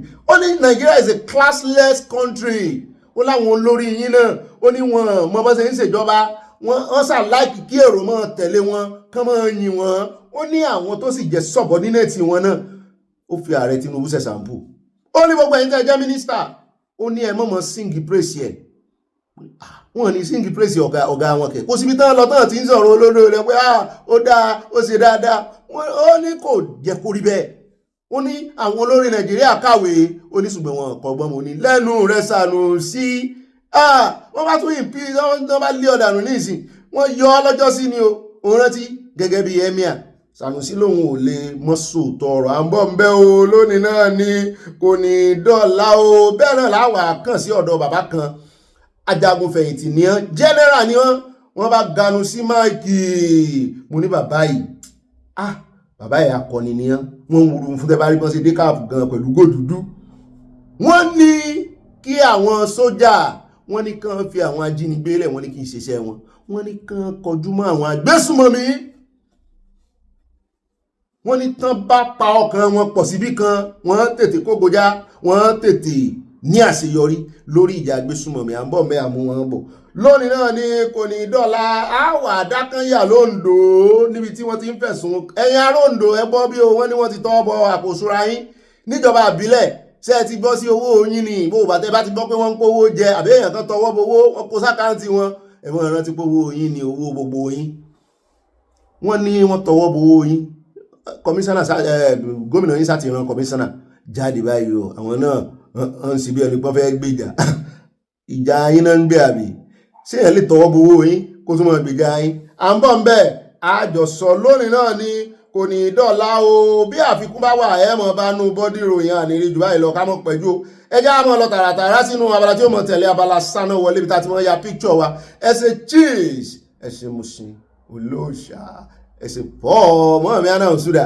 ó yá ẹ ṣàbòsí lónìí ẹ gbé fìlà kẹ gbé gèlè àfi pàkà ànípẹ́rara alákọ̀ọ́kọ́ ní abala ti Sanawole ẹjẹ́ adé ọ̀dọ̀ Minister of Interior Olúbùnmi níbi tán ti ganu sí máìkì tán ti ń fi yé wa wípé ẹ wá wàrà táwọn dá o àwọn èèyàn náà ń béèrè fún citizenship Nàìjíríà mo ní wọ́n ní bẹ́ẹ̀ ni wọ́n béèrè wọ́n ní 170 people àwọn ni lucky foreigners tí wọ́n apply fún Nigeria citizenship amid a stricter vetting process wọ́n náà vet wọn lẹ́yìn tán ti lò 15 years in Nigeria lẹ́yìn tán wọ́n san tax in Nigeria wọ́n ṣe déédéé bá a ṣe gbọ́ o wọ́n ní ṣùgbọ́n ààrẹ orílẹ̀-èdè nìkan ló ní àṣẹ láti buwọ́lù pé wọ́n dúró wọ́n tún vet wọn dáadáa àdúrà náà ń gbà pé kàn dánmọ orílẹ̀-èdè Nàìjíríà mo ní gbogbo ẹ̀yàn ọmọ Nàìjíríà tẹ́ ẹ̀ sáàpù ẹlẹ́mìnira wà lára wọn bẹ́ẹ̀ lọ dánmọ orílẹ̀-èdè mi bẹ́ẹ̀ dánmọ orílẹ̀-èdè yín abẹ́ẹ̀rí nǹkan ó dá o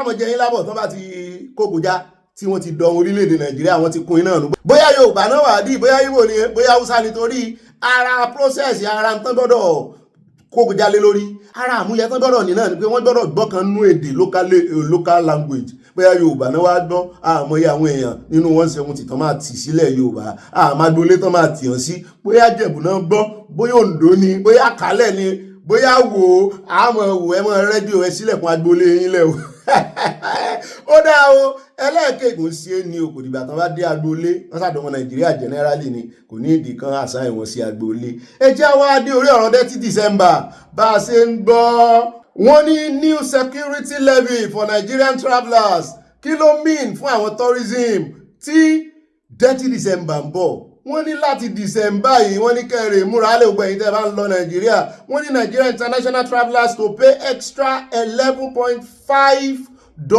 mo ní kò tiẹ̀ pọ̀ per ticket from December 1 wọ́n lórí ticket yìí náà mọ̀ fìlẹ̀ owó kí wá ni wọ́n ní from December 1 2025 international passenger flying into or out of Nigeria going or return wọ́n ní we pay an additional $11.5 kì í ṣe million kì í ṣe thousand just $11.5 levy per ticket under the new Advanced Passenger Information System APIS initiative. The new charge raises Nigerians' total aviation security level to 31.50 and is expected to generate about $46 million annually. November generate for the Nigerian Civil Aviation Authority. According to the agency, APIS will enhance airport security,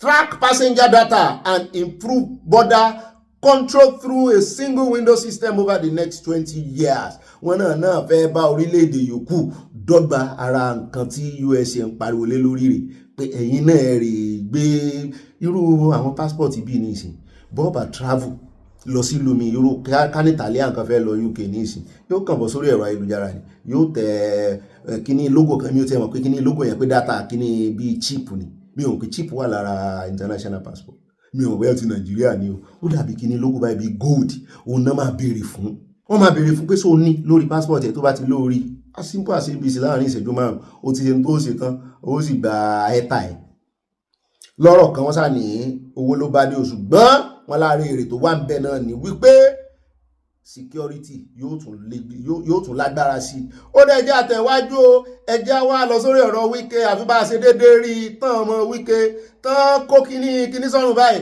àti bọ̀dà Lékè Ọláyínká tó jẹ́ agbẹnusọ rẹ̀ ọmọ Wike méjì wọ́n ṣàkọwọ̀rìn lọ sí Dubai Summit níbi tó ti lọ represent Nàìjíríà wọ́n sọ̀rọ̀ nípa Abuja as a city wípé Abuja ti di ìlú ńlá is a smart city wọ́n sàsọ gbogbo ẹ̀ kí wá làwọn ọmọ rẹ tó ọmọ kó wọn lọ tó ọmọ kó wọn bọ̀ kí ni ṣé wọ́n wà lára àwọn entourage tí Nàìjíríà rán lọ ni sàn ti gbaṣẹ́ lábẹ́ ministry rẹ ni làwọn èèyàn bá bẹ̀rẹ̀ sí fún weekend gbàgbós ní bọ̀dà Lékè náà ẹ mọ̀ wọ́n ìdáhùn wọn ẹ mọ̀ bá ẹ̀gọ́ wa ń gbà mí I'm sorry to say but down when it is your time carry your enemy go sọ̀rọ̀ nìyẹn so ọmọ Nàìjíríà ò lẹ́tọ̀ọ́ àti béèrè ṣé wọ́n ti tí Wike ti employ àwọn ọmọ rẹ̀ ni tán fi ń tẹ̀lé kiri kí ló ṣẹlẹ̀ ní tí bọ̀dà Lékè ó rí dáhùn ni pé when it is your time tó bá di minister ọ̀tá rẹ̀ ni kó mú lọ summit tá lọ tá èèyàn kan tá ní ìṣòro ọ̀tá èèyàn kan bọ̀dà yẹn cheap mọ́ wò báyìí pé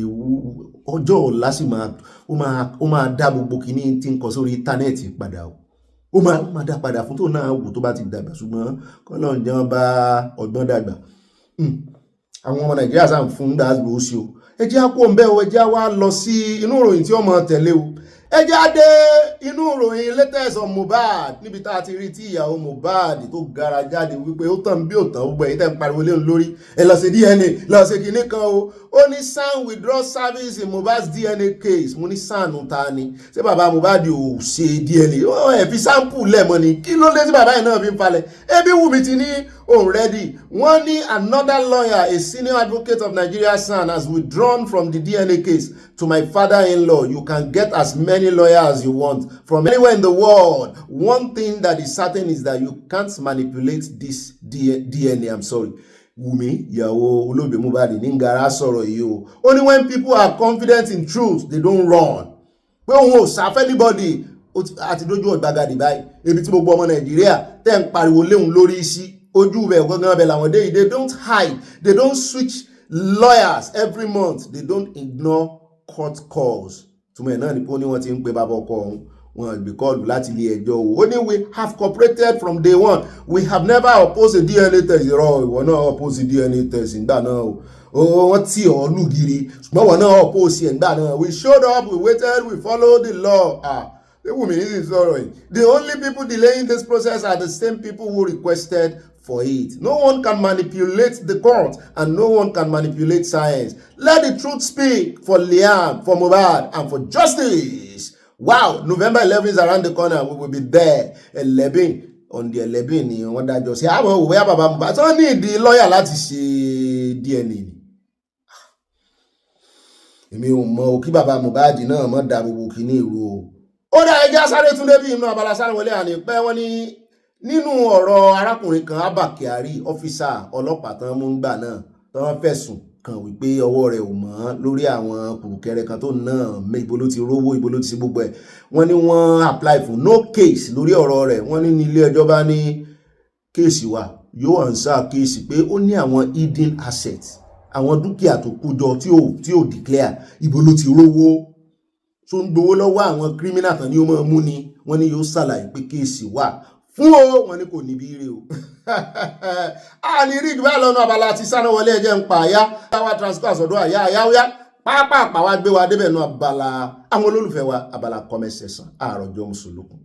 Mo máa tún kí àwọn olólùfẹ́ wa káàbọ̀ sínú Abala comment section. Àti Babátúndé Ọláìfá wọ́n ní Ọ̀gbẹ́ni Bobby ó tó ijọ́ mẹ́ta tí mo ti kọ́mẹ́ǹtì ní ìkànnì yìí o. Ẹ káàbọ̀ padà ọ̀wẹ́ ẹ̀ ní pínyẹ̀kẹ̀ ẹ̀ ní pínyìnkìn àbí pínyẹ̀kẹ̀. Pínyìnkìn ni mo mọ ó dáa pínyẹ̀kẹ̀ náà ní pínyẹ̀kẹ̀ gbogbo aláyé láṣẹ Ọlọ́run àmín. Paul Biya is 92 years old. Bẹ́ẹ̀ ni mo tún sọ. Mo sọ pé mo ṣe mistake nínú ìròyìn, not 85 years old. Ẹ má bínú pé mo correct yín. Ẹ mọ̀ àpò bá mi correct gan làwa náà wà fún bí.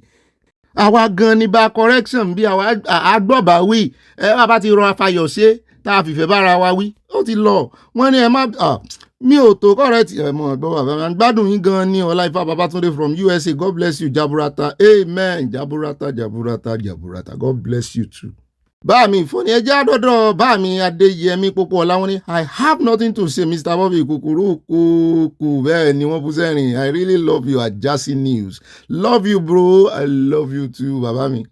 Mami Victoria Bàdéjọ wọ́n ní ibà ìfẹsọ̀wápọ̀ àkó àsìkò yìí o kí Ọlọ́run má jẹ́ kí Nàìjíríà happened sí obìnrin yìí àmì o kí Ọlọ́run jẹ́ kí wọ́n rí ọkọ obìnrin yìí o yẹn ara àwọn Àmọ̀tẹ́kùn. Nàìjíríà ti di kí olórí dorí ẹ̀ mú Oòduà nation going back kó dàbí ẹni wípé àsìkò àṣírí ni a wà yóò eré o wọ́n tẹ lọ́ọ̀sì àmúrí wine àníkọ́lọ̀ ń bá wa yígbà padà kó sọ di àsìkò ẹ̀san fún ọ̀tán fìyà jẹ ọmọ Nàìjíríà. Mọ́ọ̀mí Dorcas Jalo wọ́n ní nǹkan lọ ní ìlú Nàìjíríà ọ̀gá àwọn Àmọ̀tẹ́kùn.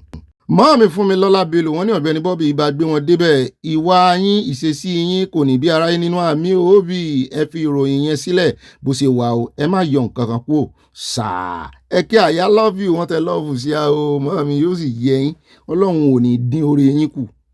Mọ́ọ̀mí Dorcas ẹ̀yin náà gbọ́ bí kúkúrú nkù mo mọ̀ pé ẹ gbọ́ bẹ́ẹ̀ àyà yín wà. Alhaja Modina Solomon wọ́n ní wow that's big but truth wọ́n lóòótọ́ ńlá ni. Mọ́ọ̀mí Stella o wọ́n ní cheese Mushin olóòṣà àbòsí àfipáka àwọn tẹ lọ́ọ̀fù sí abúmọ̀sí ní kan sọ náà sì tó tẹ̀léra wọn yọ yẹ yín mọ́ọ̀mí. Bíbélì ní ìgbọràn sàn ju ẹbọ lọ. Ẹ ṣeun yọ yẹ yín mo mọ̀ wípé ìdí Bíbélì lẹ wà báwọn. Alákàárọ̀ pẹ̀lú ìbá mi ó pẹ́ mo ti gbúrò yín wọ́n ní gbogbo ilé akọ àbọ̀ sórí ìkànnì Ọ̀gbẹ́ni Bobby you are welcome bàbá mi bá mi náà kí n. Báàmí Adétáyọ̀ Adégẹyè wọ́n ní òbí bí ẹ ṣe to àwọn ètò wa yìí inú mi dùn sí Olódùmarè yóò máa bá wa sí àṣẹ ìbùkún ní fún orílẹ̀-èdè Oòduà from network New Jersey USA wọ́n tẹ love sí àti nǹkan panu wọ́n ní bá a ṣe fi chapter sí yẹn wọ́n ní oníkàlùkù kan mú tiẹ̀ ní bendance select ní ìròyìn ibà bendance select yìí náà rí ẹjẹ́ àlọ́ tààràtààrà sọ́dọ̀ Mọ́ọ̀mí Dorcas Odolúwatúnmiṣe wọ́n ní á dára púpọ̀ kí wọ́n máa búra fún àwọn Àmọ̀tẹ́kùn pẹ̀lú ayé lála ejò ni wọ́n fi ń búra fún wọn ní Kútọ́nù agídí ló máa bá ti Kánú jẹ́ Oòduà nation going back from Providence Rhode Island. As victory in Jesus Adétìbá wọ́n ní ẹni tó fi sí Áfíríkà ti kú ti pẹ́ my brother ó yẹ iná lẹ́nu gbèsè Áfíríkà wọ́n fẹ́ kú sórí oyè ní Ọmọ́táyọ̀ Akínúsì wọ́n ní Obi alábòsí ni wọ́n ní tòótọ́ ṣe bí under your watch ni wọ́n pa Chief Justice of the country ẹ ò mọ ẹni tó pa late Justice Dọ́là. Wọ́n ní Obi ó lè ní gbogbo àwọn ọlọ́jẹ̀lú wọn yìí gbogbo yín ni Ọlọ́run máa ṣe ìdájọ́ yín láì láàánú kó ṣe pápápá mọ́ mi bá mi kó tètè sí. Mọ́ọ̀mí Rafi àti Yòówù àwí ẹ̀mọ̀kújọ́ mẹ́ta wọ́n ní according to Kanu case how many Fulani terrorists have the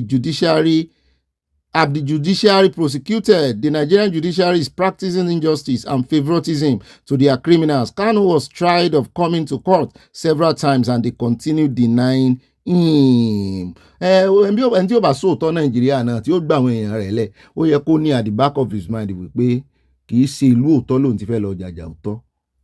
Ó nítumọ̀ ọba fẹ́ lọ jàjà òótọ́ kì í sì ṣe ìlú òótọ́ ló ti fẹ́ lọ jà. Ó lọ́ta ju àwọn tí ń parọ́ lọ àwọn tẹ́ dárúkọ yẹn bandit nǹkan onírọ́ kan náà ni wọ́n. Mọ́ọ̀mí Olúṣọlá Adébáyọ̀ wọ́n ní love you wọ́n tẹ love sí a. Tóbi àyà good night àtún ti jí mi àtún dágbére alẹ́ ìfúnra wa àtún jí lọ́la láṣẹ Ọlọ́run. Báàmí Mori Adéyẹmọ wọ́n ní Obi our people have not learned their lessons from the sugar-coated mouth politicians. They will still go out and vote for them. Àtún rí ẹ̀rí ìyẹn gan-an everybody fi máa fọ́jú wípé ẹ tún lè lọ gbowó láti dìbò. Báàmí Sálí Bákàrè wọ́n ní Ọ̀gbẹ́ni Bobby ǹjẹ́ ti gbọ́ wọn kọ́kọ́ kí wa good PM ẹ̀ka àsán báàmí. Wọ́n ní iṣẹ́ ti gbọ́ wípé wọ́n ń dúnkùkù lájà mọ́ wọn lè bí máa sọ pé wọ́n fẹ́ ju àdó olóró wọ́n ní sóòótọ́ ni. Báàmí inú ìròyìn àná sọ wípé ẹ jẹ́ kó dòní a sì ti wá Ọlọ́run ti sọ wa jò ní lọ báyìí. Ẹ gbọ́ ẹ̀kúnrẹ́rẹ́ rẹ̀ inú àkójọpọ̀ ìròyìn agbénú ìròyìn lónìí. Bẹ́ẹ̀ náà ni mọ́ọ̀mí Mọ̀mọ́lújẹ̀ṣà àti Elizabeth Oníyà wọ́n ní Ọ̀gbẹ́ni Bobby ìrìà ibà àwa kì í ṣe wèrè bẹ́ẹ̀ ni o. Nǹkan alẹ́ níbẹ̀ ni Olúwa yóò máa kọ́ yín mọ̀ sí àmì o. Ẹ máa gbàdúrà yẹn ní gbogbo ìgbà. Lóòótọ́ ni ó yẹ kí ìjọba fi díẹ̀ sí àlàyé bí wọ́n ṣe ná owó Rivers State. Wọ́n ti sọ iṣẹ́ ajínigbé di business o. Wọ́n tẹ love share from Dallas, Texas. Oòduà nation no going back. Mọ́ọ̀mí àdúrà tẹ́ni a máa gbà àti ìgbà ó ti pọ̀ ó wà lórí ète wa every time ṣùgbọ́n nígbà tó yá lọ́lọ́run yí ọwọ́ àdúrà padà ó ní ká mọ̀ sọ bẹ́ẹ̀ mọ̀ ó ní ká mọ̀ sọ wípé kò ń bá wa ṣe kó ló wá pọ̀ wa mọ̀ ọ́ ṣe àdúrà yẹn ìpele kan nìyẹn mọ́ mi àti graduate ọlọ́run ní ń bá wa ṣe ní ìsìn ọwọ́ rẹ̀ ló wà kò kọ́ wa mọ̀ ọ́ ṣe mọ́ ó kàn gbàkóso ó gbà ṣàkóso ni ọ̀tọ̀ ní kéèyàn kọ́ èèyàn bọ́ ṣe ń wa mọ́tò wípé ìwọ náà mọ̀ drive ọ̀tọ̀ ní kéèyàn wá gba steering lọ́wọ́ èèyàn wípé wá ọmọ wà lóòótọ́ ṣùgbọ́n èmi ni wọ́n gbé ọ débi tó ń lọ ìpele tá a wà nù ní ìsìn mọ́ mi yọ yẹyin kò ní yẹ ẹ̀lẹ̀ kì í ṣe ti gbéraga ń o sì dá àdúrà yín nù o mo kàn ní ṣàlàyé ká lè mọ ìpele tá a wà ní o bẹ́ẹ̀ náà ni mọ́mí Olúfúnkẹ́ Fájímólú wọ́n ní Bobby kí ló dé tí ibi tó ń ṣẹlẹ̀ ní ìlú Nàìjíríà pọ̀ ju rere lọ nítorí ìtàjẹ̀sílẹ̀ aláìṣẹ̀ǹké kò sí àdúrà tí a lè gbà mọ́ báyìí mo mọ̀ pé àdúrà náà ló ń tú àṣírí ọmọ Yorùbá alábọ̀dé alálẹ̀ á fìyà jẹ wọ́n àmì Babábọ̀dé George wọ́n sọ pé àwọn ọmọ àwọn òrìṣẹ́ nítorí orúkọ àwọn ta ló wà nídìí ọ̀rọ̀ wọn ẹ túwọ́ lára wọn what goes around comes around wọ́n ti ń fìyà jẹra wọn Wike sì nǹkan ọmọ tiẹ̀ lọ Dubai kó wọn lọ everywhere àwọn ti ríṣẹ́ nu ìgbóná jáde àìmọye àwọn tó ti jáde 15 years náà ríṣẹ́ wọ́n ń gbé sabuké kiri bẹ́ẹ̀ náà ni mọ́àmí Dọlápọ̀ Ikins wọ́n ní Mr. Obi ibà lónìí ni kò ní dọ́là ọlọ́run lójú orí bẹ́ẹ̀ African president think they are everlasting president wọ́n fẹ́ bọ́ ọlọ́run dupò they all have domineering spirit they forgot that they can kpai anytime ọlọ́run yóò gbà wá lọ́wọ́ àṣebí o Nigeria with health how can a whole hospital don't have light at this age in Nigeria may God help us ire o brother from Dallas ìyẹn màmá wa Dolly wọ́n ní Bobby olùkùnmi bá mi òkè ńlá ni o Nnamdi Kanu tí ìmọ̀ ọlọ́kọ̀ tó ń wá òun ṣé bí ó sọ wípé òun fẹ́ ṣe self defence but kò mọ nitty gritty tó wà involved tí ó bá mọ risk ibẹ̀ ni kò ní jẹ́ dárú ẹ̀ lásà àbí ó rò wípé orí bíríìjì Onitsha ní Supreme Court wà ní ẹ̀sùn kírunjàre wọ́n tẹ̀síwájú wọn ní ẹkú ètò Olùkùnmi Bobby allegation tí wọ́n fi ń kan the so-called commandant Adétúnjì yìí ní wait ju nǹkan tí wọ́n lè sweep under the carpet ó yẹ kí Adétúnjì yìí ti wà under thorough interrogation and investigation mo panu mọ́ná nítorí òfin 5 lines yóò sì dáa fún yín mo rí i pé méjì náà lẹ́kọ̀ọ́ ẹ̀ rí i pé mi náà kà bẹ́ẹ̀ náà ni ẹjẹ́ àdọ́dọ̀ àtibá mi Bọ́lájí Bẹ́ńtáì wọ́n bú sẹ́rìn wọ́n ní ó dàbí pé àwọn bàbá wọn jowó Ọ̀gbẹ́ni Bobby gan ni o mọ́mí Dorcas must come defend you mọ́mí mi ní Netherlands wọ́n ní ẹ wá defend ọmọ yín. bá mi Kẹ́hìndé Òsèní ṣàlàyé mọ́ wọ́n ní Nigeria is not one we are not one language in Nigeria o one Nigeria na scam Nigeria is not a nation one language no nation we are not one language in Nigeria Yorùbá nation no going back bá mi gbóhùn òkè.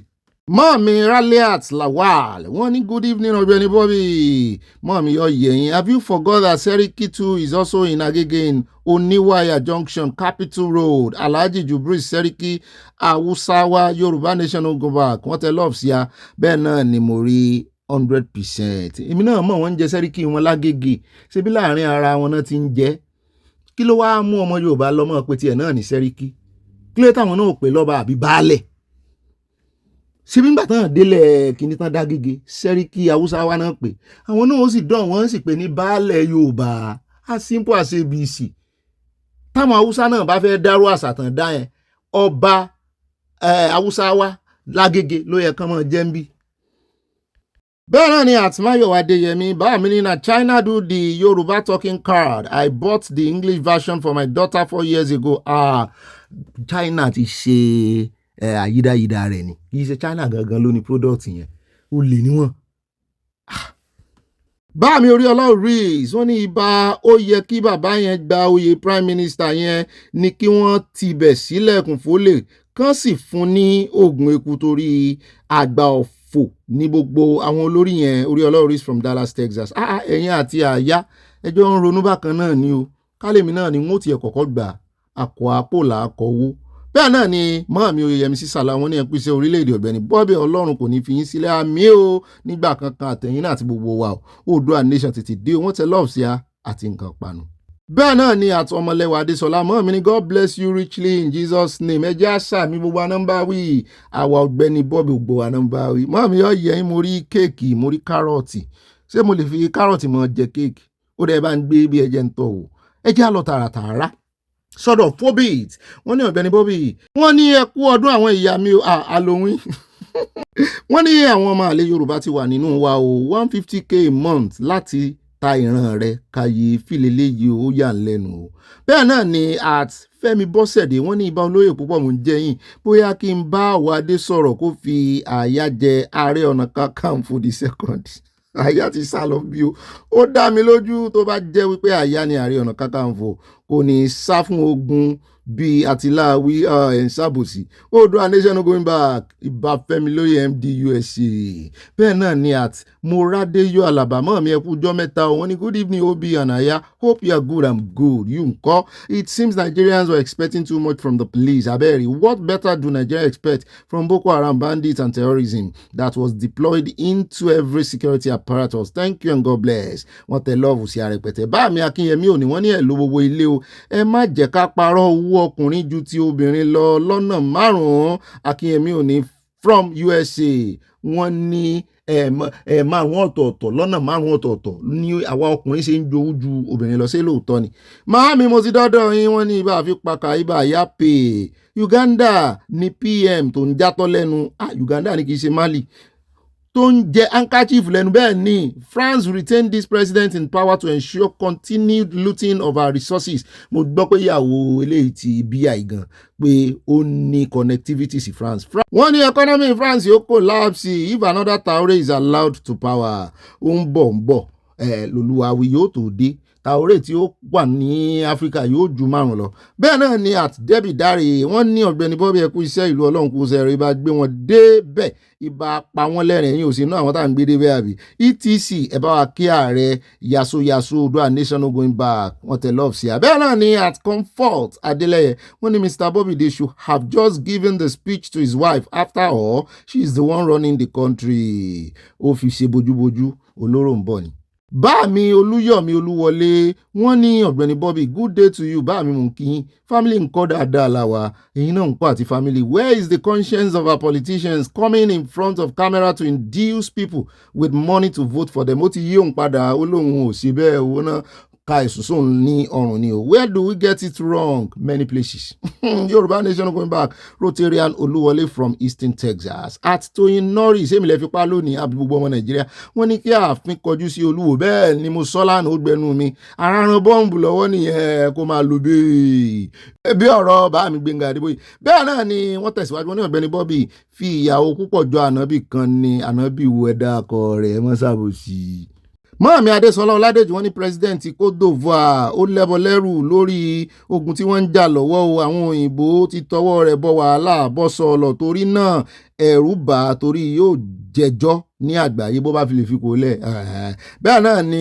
báàmí Abíọ́dún sí náwọ̀ platinum member wọ́n ní Bobby àtàyè kú iṣẹ́ o mo kí gbogbo ilé wọn kí wa o wọ́n ní ẹ jẹ́ kí á túbọ̀ máa gbàdúrà ààbò fún orílẹ̀-èdè wa ìyẹn Yorùbá nation Odùduwà nation no going back ìjọba Nàìjíríà jọ̀wọ́ ẹ tú Sunday Igboho sílẹ̀ o wọ́n tẹ lọ́ọ̀sì àti nǹkan panu wọ́n ní á deliver fún ìjọba Nàìjíríà o kẹ́ ẹ lè fi tú bàbá wa Sunday Igboho sílẹ̀ ẹ jẹ́ á lọ tààràtààrà sí ọ̀dọ̀ mọ́ọ̀mí alájà mi Riscot Adigun abiyamọ tòótọ́ platinum member wọ́n ní Obi ẹ̀kú ajálẹ̀ o abiyamọ gbogbo àwọn obìnrin tó wà níbí náà wọ́n ní Ọlọ́run á máa gbà fún yín àmì o ní gbogbo ọ̀nà àánú rẹ̀ yóò máa bá yín gbé tọmọtọmọ àmì Sowore kò ní olùdámọ̀ràn gidi o ó kàn ń ṣe wérewère bí epo gbígbá àbí gbígbó kiri wọ́n ní Ìgbòho gan ò tí ìwọ Èkó ìwọ kẹ plenty love bá mi ṣàlá àwọn tẹ love sí a bẹ́ẹ̀ náà ni wọ́n jọ̀gẹ̀dẹ̀ sí a bẹ́ẹ̀ náà ni at mọ́ mi mo dúpẹ́ ta wò wọ́n ní Ọ̀gbẹ́ni Bobby ètò Olúwa máa bá wa tò láṣẹ Èdùmàrè àmì o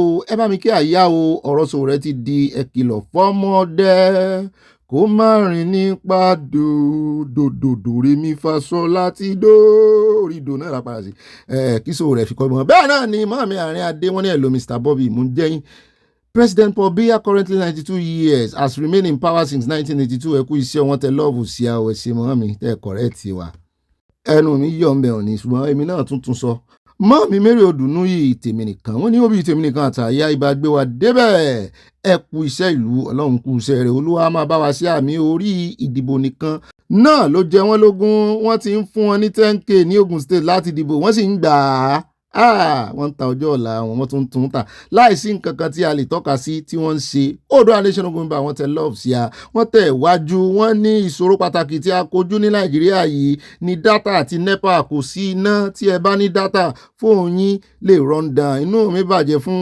oko kòkó tí wọ́n run ní Ondo ebi ti dé Olúwa gbà wá wọn tẹ love sí a apá bí ó ti ní kò ṣebi mọ́ Nàìjíríà ó sì ní láàánú kò sí NEPA wọ́n ní dátà gbà míì wọ́n lẹ́yìn tí ò bá ní dátà kò ní sí NEPA so ìṣòro méjì gan-an ni ìdojúkọ pé wọ́n ń wo ẹ̀rọ ayélujára wọ́n ń wo news ní Nàìjíríà kì í ṣe dátà nìkan iná náà mo ti gbàgbé ẹ jẹ́ àdọ́dọ̀ mọ́ mi Olúfúnkẹ́ Fájímólú wọn ní Obi ọmọ Yorùbá ní ọ̀tá Yorùbá ọmọ Yorùbá ní Oǹdó ló darapọ̀ mọ́ Fúlàní ọmọ Yorùbá náà ni wọ́n mú ní Kogi bẹ́ẹ̀ náà ni Abanla àbí Babanla ní Kwara ọba àti olórí rẹ̀ ọ̀pọ̀lọpọ̀ ọmọ Yorùbá tó wà lágbàáyé ni wọ́n ń ṣiṣẹ́ bíi kẹ́tẹ́kẹ́tẹ́ kí Ọlọ́run ṣàánú fún àmì Ìgbò lọ̀tá Ìgbò ní Nàìjíríà náà ni Yorùbá lọ̀tá Yorùbá ṣùgbọ́n àwọn Fúlàní lọ̀rẹ́ Haúsá àwọn ò múra wọn lọ́tà mọ́ọ̀mí Dorcas Jálò wọ́n ní oríkì Ọlọ́run pọ̀ ọba àwọn ọba Ọlọ́run àwọn Ọlọ́run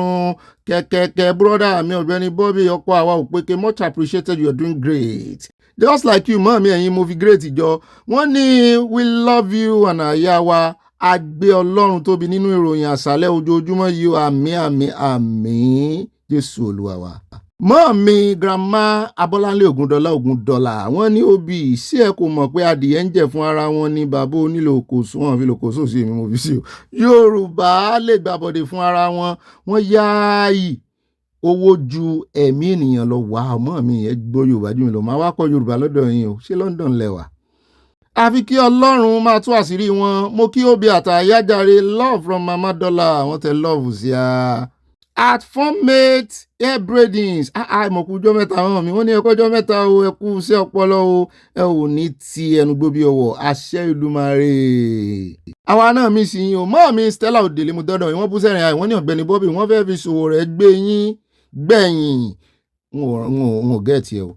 gbogbo wa ní diaspora la máa ṣùrùbò ṣòwò rẹ̀ á gba ojú wíńdò sálọ o ẹ kú iṣẹ́ Oòduà nation ogun bàkírẹ́ o wọ́n tẹ lọ́ọ̀fù sí a kí ló dé tàbí ṣùrùbò ẹ̀ sọ àtìmọ́ mi bùnmi Crystal lọ́ọ̀fù yìí náà ní ìfẹ́ bí èjì òwúrọ̀ we love you too. At Bámi Bọ́lájí Bentai wọ́n ní abala comment section kò ṣeé má gbọ́ni fún mi àti Abala Sanawole ẹ mọ enjoy lọ wọ́n tẹ lọ́ọ̀fù sí a.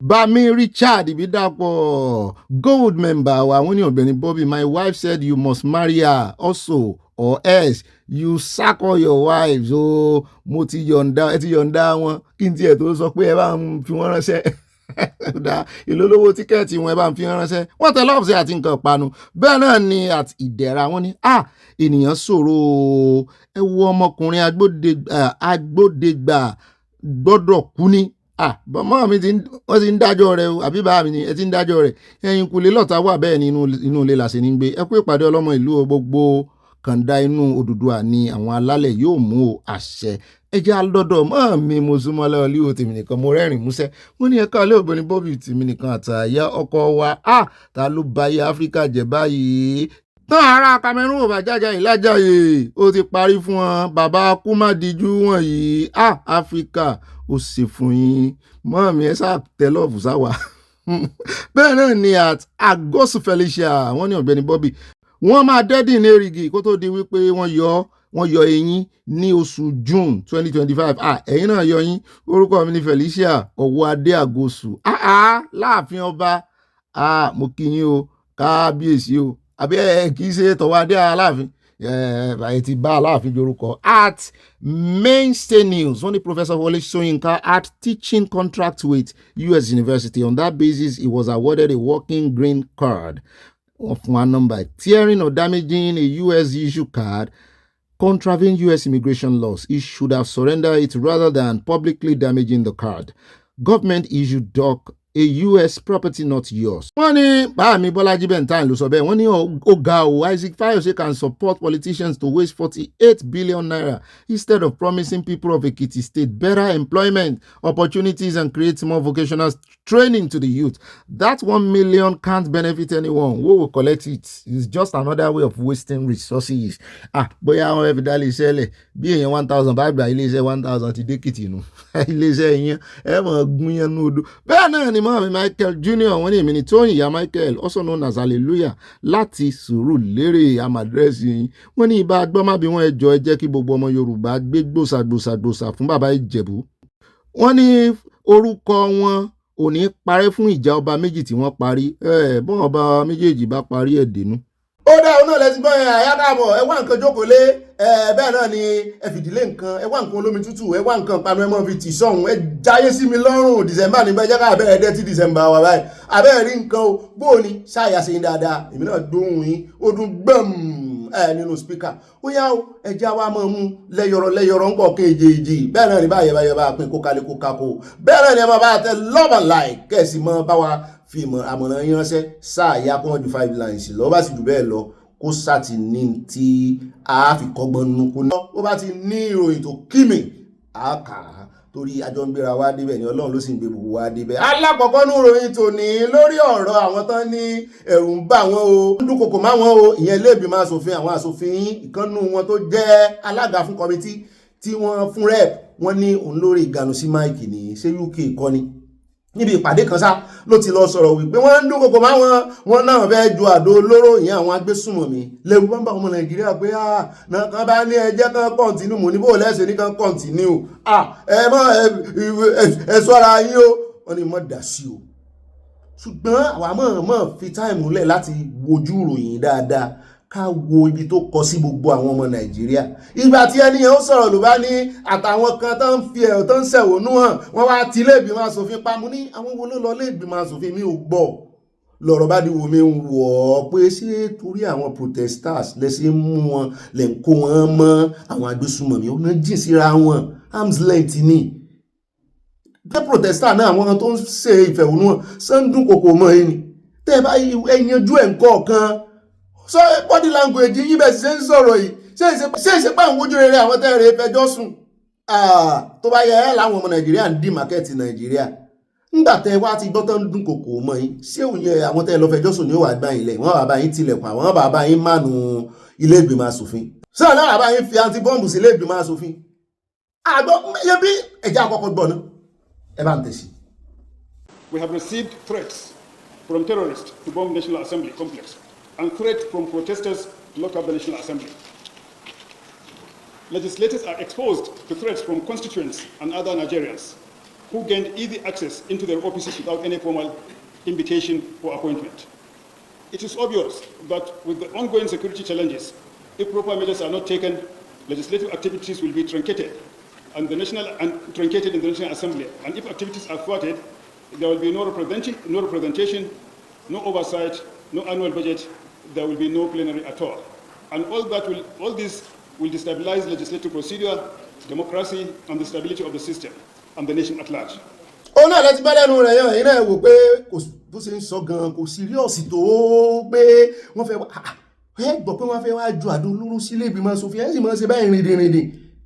Àgbọ̀n kankan lẹ́nu ìjọba ilé ìtàn kọ lẹ́tà sí Oǹdó lọ́jọ́ sí gan nípìnlẹ̀ ní ìjọba àbílẹ̀ Ọ̀wọ̀ pápá láti gbọ́ lẹ́nu DSS ìwọ́n ṣe wọ́n rìn ní báyẹn gbọ́ sójọ pé sójọra wọn ìròyìn yẹn torí ẹ̀ mo sì ní ẹni á ní sùúrù ojú tó bá farabalẹ̀ yóò rí mú ẹjẹ́ pò lọ́dọ̀ tí ẹja rí ẹjẹ́ wá dénú ròyìn tí ọmọ tẹ̀lé ẹjẹ́ Oǹdó níbi tá a ti ń gbọ́ tó ti ń fẹ̀sùn kan gómìnà wọn wípé wọ́n tọwọ́ bọ àkóṣúra ìjọba àbílẹ̀ o pé ta ló kówó o lẹ́yìn ìgbà tí ilé ẹjọ́ Supreme ilé ẹjọ́ tó ga jù Nàìjíríà ti dájọ́ wípé wọ́n gbọ́dọ̀ tọwọ́ bọ àkóṣúra ìjọba àbílẹ̀ mọ́ kí ló wá ṣẹlẹ̀ wọ́n bá ní kò rí bẹ́ẹ̀ o wọ́n ní ta ló parọ́ máa wọn wọ́n bá ní ó dá ìwọ Commissioner for Information wá rí represent wa jẹ́ kí gbogbo àwọn ọmọ Oǹdó mọ̀ nílé lóko lẹ́yìn odi both in diaspora in Nigeria pé ìjọba àpínlẹ̀ ò tọwọ́ bọ àpò ìṣúra ìjọba àbílẹ̀ wọ́n ń parọ́ mọ́ ni o ẹ já gbọ́rọ̀ lẹ́nu commissioner yín bóyá yóò convince ẹ̀yin ọmọ Oǹdó kẹ́ ẹ mọ́ padà pé wọ́n jí owó yín kó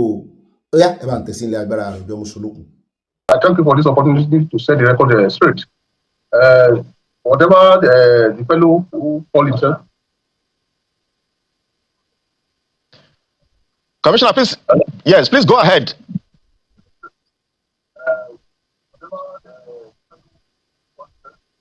Yesterday, whatever that he came to speak about on the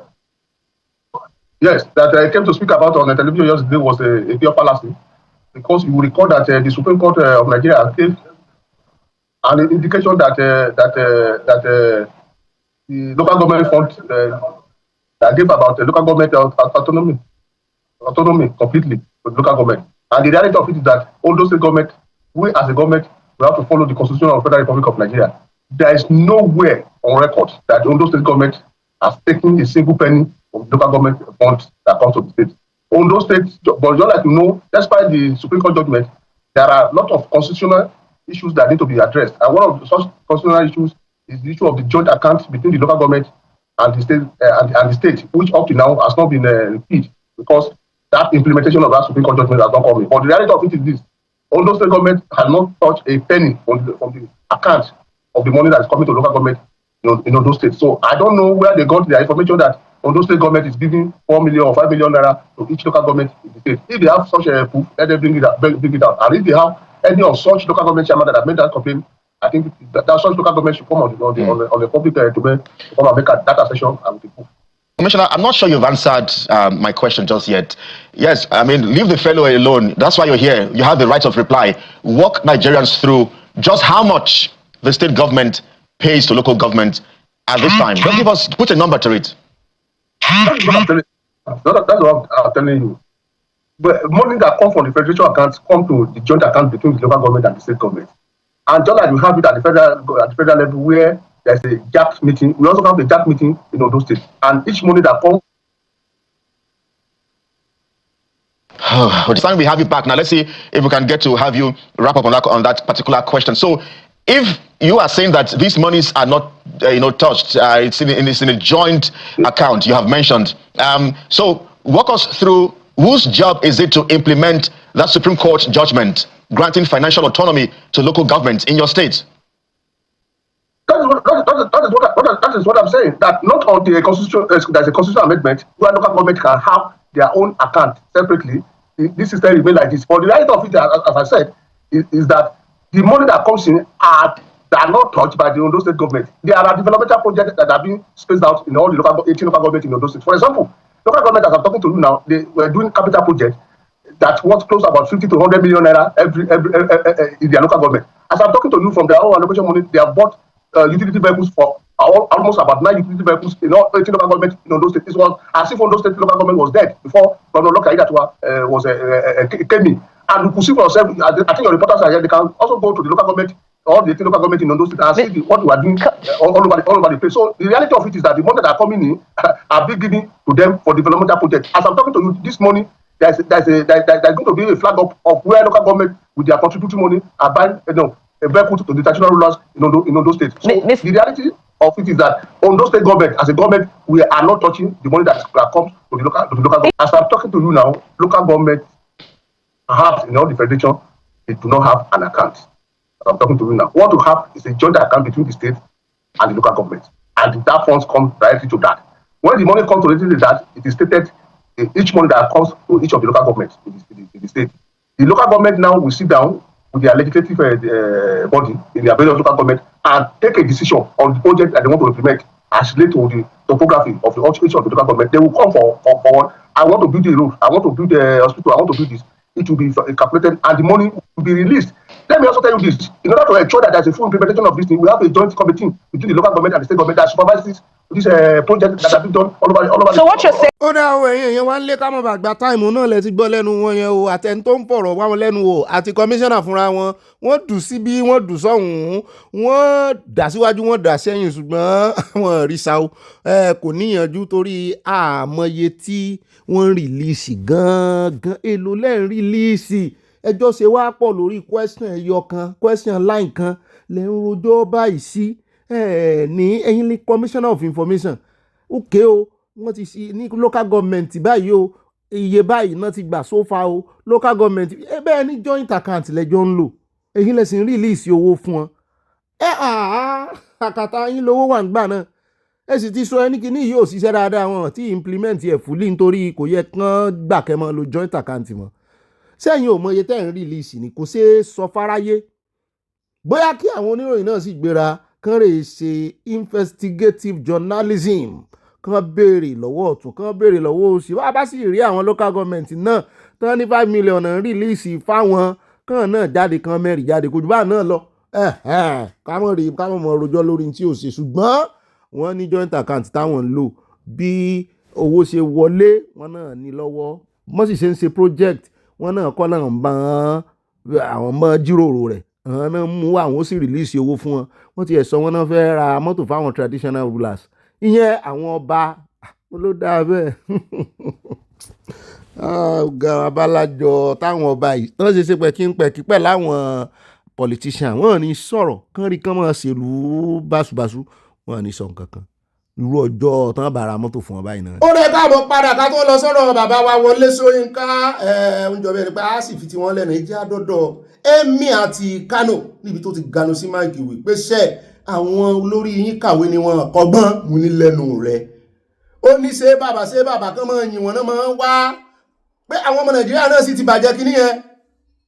Pé bọ́n ṣe nǹkan kékeré báyìí ní tó yẹ kán ṣe gẹ́gẹ́ bí olóṣèlú tí wọ́n tán ṣèlérí páwọn ó ṣe, ẹ tún máa yìn wọ́n ni. Bọ́n da títì kékeré báyìí, ẹ máa yìn wọ́n ni, ẹ tún wá yìn wọ́n kọjá iṣẹ́ tán ṣe. Ẹ bá ń tẹ̀sí ilé abẹ́já gbọ́ lẹ́nu Sanusi. Nigeria is a classless society. If you take the people you call leaders, go to the Senate, go to the House of Reps, you can go and pick 109 Nigerians at random without election. Put them in the Senate chambers, and the results may not be different from what you're getting now. Okay? Because the truth is, you have highly educated people in government, but they behave like illiterates. They forget their education behind. When you talk about praise singing, why would a man who is an educated man, an accomplished man, why would he be a praise singer to anyone?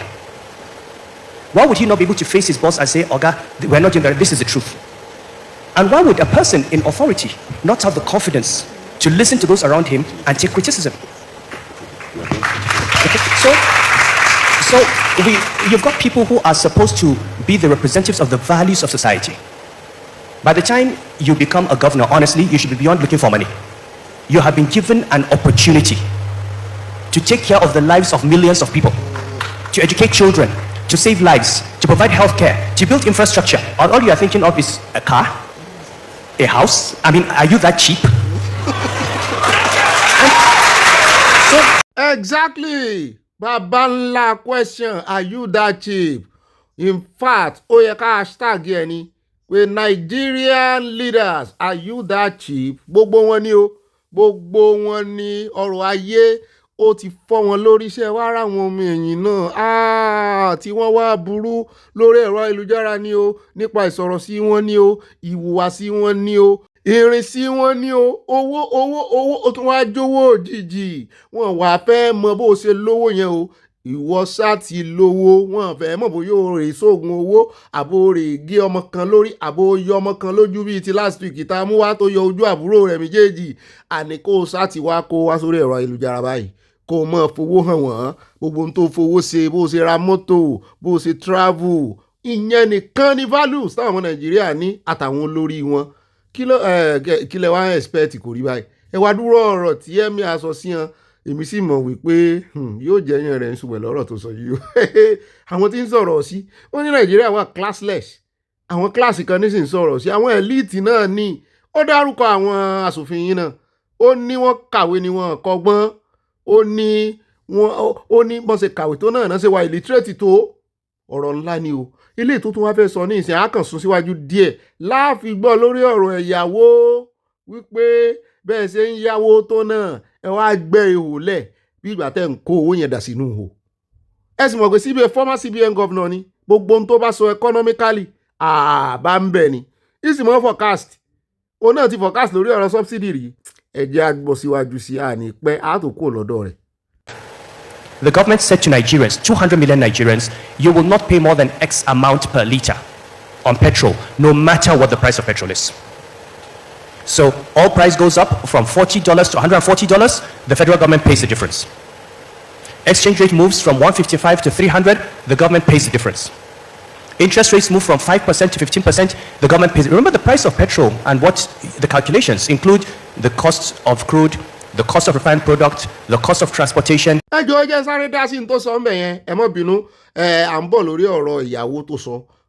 Ṣé rí eléyìí tó sọ ìgangan ibi tí ọmọ Nàìjíríà ò bá ti jẹ mùdùnmúdùn subsidy rẹ̀. Ṣé rí ọ̀rọ̀ subsidy owó ìrànwọ́ ni wọ́n yìí yọ tán kúrò. Wọ́n yìí yọ tán kúrò lórí tí àwọn aráàlú bá ń jẹ gbádùn.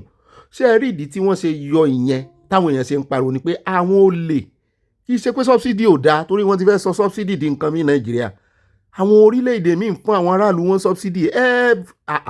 Subsidy gan ló gbé lu òyìnbó. Subsidy ni ẹ wo tán dẹ́wọ̀n nígbà COVID. Ẹ wo àdúrà àwọn èèyàn tó jí owó wọn, owó subsidy.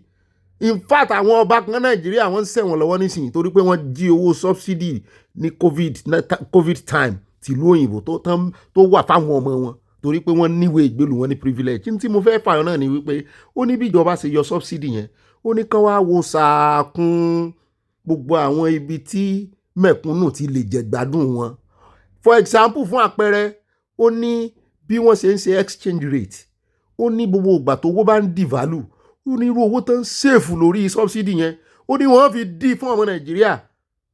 Wọ́n fi pẹ́ẹ̀gì iye tí náírà gbọ́dọ̀ jẹ́ pé wọ́n máa take decision ni pé nọ́ọ̀dún yìí ó irú mọ́ ṣe ń ṣẹ́ dọ́là ní 1,400 and something ní ìsìn. Káàrẹ̀ Tinubu wá ní ó dáa ládùúró owó tá a ti gbà láti ìgbà tá a ti yọ subsidy lórí epo. Tá a fẹ́ kí àwọn olè máa jí wa lówó gbogbo ọmọ Nàìjíríà la fẹ́ kó máa jẹ gbádùn rẹ̀. Owó epo ó tún ti gara sí torí pé wọ́n yọ subsidy. Ó dá ní exchange rate o 100 naira to $1 la fẹ́ fi exchange rate sí. Bó la ṣe wá ṣe iye báyìí gangan ló bá dé ní economically ṣùgbọ́n ṣé ẹ rí 1,300 tó fi pọ̀ yẹn àwa láàbà ń fi sí. Gbogbo ọmọ Nàìjíríà tó bá ti jẹ́ ọmọ Nàìjíríà 100 naira to $1 ló gbọ́dọ̀ jẹ́. 1,003 difference yẹn níjọba ó wà mọ́ fi cushion effect yẹ nínú lórí àkáǹtì foreign exchange. Ó ní tó yẹ kàn ṣe nìyẹn. Ìjọba sì tó bẹ́ẹ̀ wọ́n jù bẹ́ẹ̀ lọ.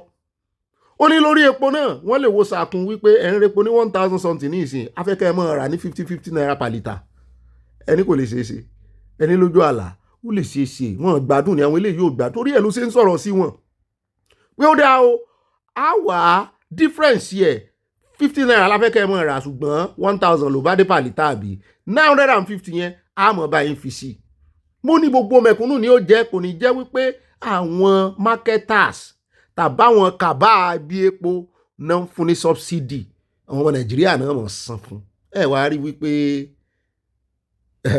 bó ṣe kó rí inú ṣùgbọ́n àyà ni ó ní àyà gbọ́n ògùngbè gbọ́n ó ní àyà ń tiro ògùngbè náà ń bẹ̀rẹ̀ ó ní tá bá ṣe bẹ́ẹ̀ ó ní àwọn kàbá tún lè ṣe débi pé wọ́n lọ raise price epo wọ́n lè sọ di 5000 ibo níjọba bí ìjọba wá sì ṣe ń tún san wọ́n tún ti ń jẹ lára ìjọba nìyẹn. Know that it will be 1,400 for the next 6 months, 8 months, 10 years, then to think it's 1,400 today, 2,000 tomorrow, 2,500, which is really... So the central bank's job is not to give you a strong naira. The central bank's job is not to give you low prices. The central bank's job is to reduce the volatility in the price level. And so when you assess the central bank, you've got to say, what has it done? Government revenues. We have brought down debt service ratios from 100 and something percent to about 40%. Okay, so on the revenue side, you've got to give the finance ministry credit for what it's done. Now, is there more to do? Yes. And the way, where the problem is what Atedo has mentioned, is the expenditure side. Yes. Okay, the quality of spending. And some of these things, we've got to be honest with ourselves. Look, why do we need 48 ministers?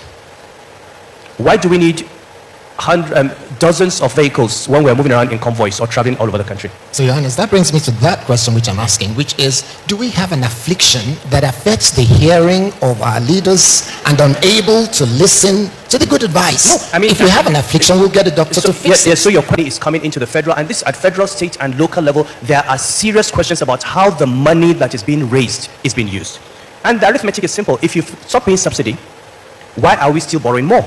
Because if you fill the hole, we should have the revenue to fund expenditure. But we fill in one hole and dig in a bigger hole. So this government needs to look at institutions. It needs to look at the quality of spending. It needs to understand that if you keep making more money and keep blowing it away, you're going to undo what you have done. But apart from that, I think a lot of good has been done, okay? But we still have to look at what needs to. Kúdẹ̀ káàbọ̀ padà o ẹja dénú ìròyìn yìí o ní Borno èmi tí wọ́n bá ti dárúkọ Borno báyìí agbésùnmọ̀ mi. Anytime tá àyà bá ti gbé ròyìn tó ní ìpínlẹ̀ Borno nú ọ̀dọ̀ ibi tọ́kàn mi máa ń lọ ní pé àbí agbésùnmọ̀ mi àwọn terrorist tó ti attack ń bẹ́ ṣùgbọ́n lọ́tẹ̀ yìí wọ́n ní terrorist kọ́ wọ́n ní àgbèlò jábọ̀ omi inú ẹ̀ dànù ó sì tún fọ́. Wọ́n ní ọmọ ọdún 24 kan Abibara Abubakar àti ọmọ ọdún 9 tó jẹ́ ọmọ rẹ̀ obìnrin Ádámọ̀ wọ́n ní ọ̀nà ti rì sínú omi báyìí yóò wọ́n ti bá omi lọ ní local government kan tó ń pè ní Wole local government ní Borno state o gẹ́gẹ́ bá a ṣe ń gbọ́ wọ́n ní agbẹnusọ àwọn ọlọ́pàá yẹn Nahum Daso ló jẹ́ kó kí ṣẹlẹ̀ ìdí mímọ̀ ó ló ṣẹlẹ̀ lọ́jọ́ sátidé 26 ọjọ́ sátidé ọjọ́ òun sátidé ńjẹ́ tàbí jẹrin ó ní bí nǹkan bí aago kan ọ̀sán ló ṣẹlẹ̀ nígbà tí wọ́n ń padà bọ̀ látòkò ó ní they were returning from the farm and attempted to cross a river near Gunju village but due to the strong current their boat capsized in the deeper part of the river àárín gbogbo wọn ti dá àárín. According to him, the police operatives said there were no marks of violence. Wọ́n ní kì í ṣe pé èèyàn kankan ló pa wọ́n àbọ̀ gún wọn wọ́n nítorí wọ́n ti rí bọ́dì wọn wọ́n sì tí wọ́n ti gbé wọn lọ síbi tí wọ́n preserve wọn sí ilé ìlágbára o.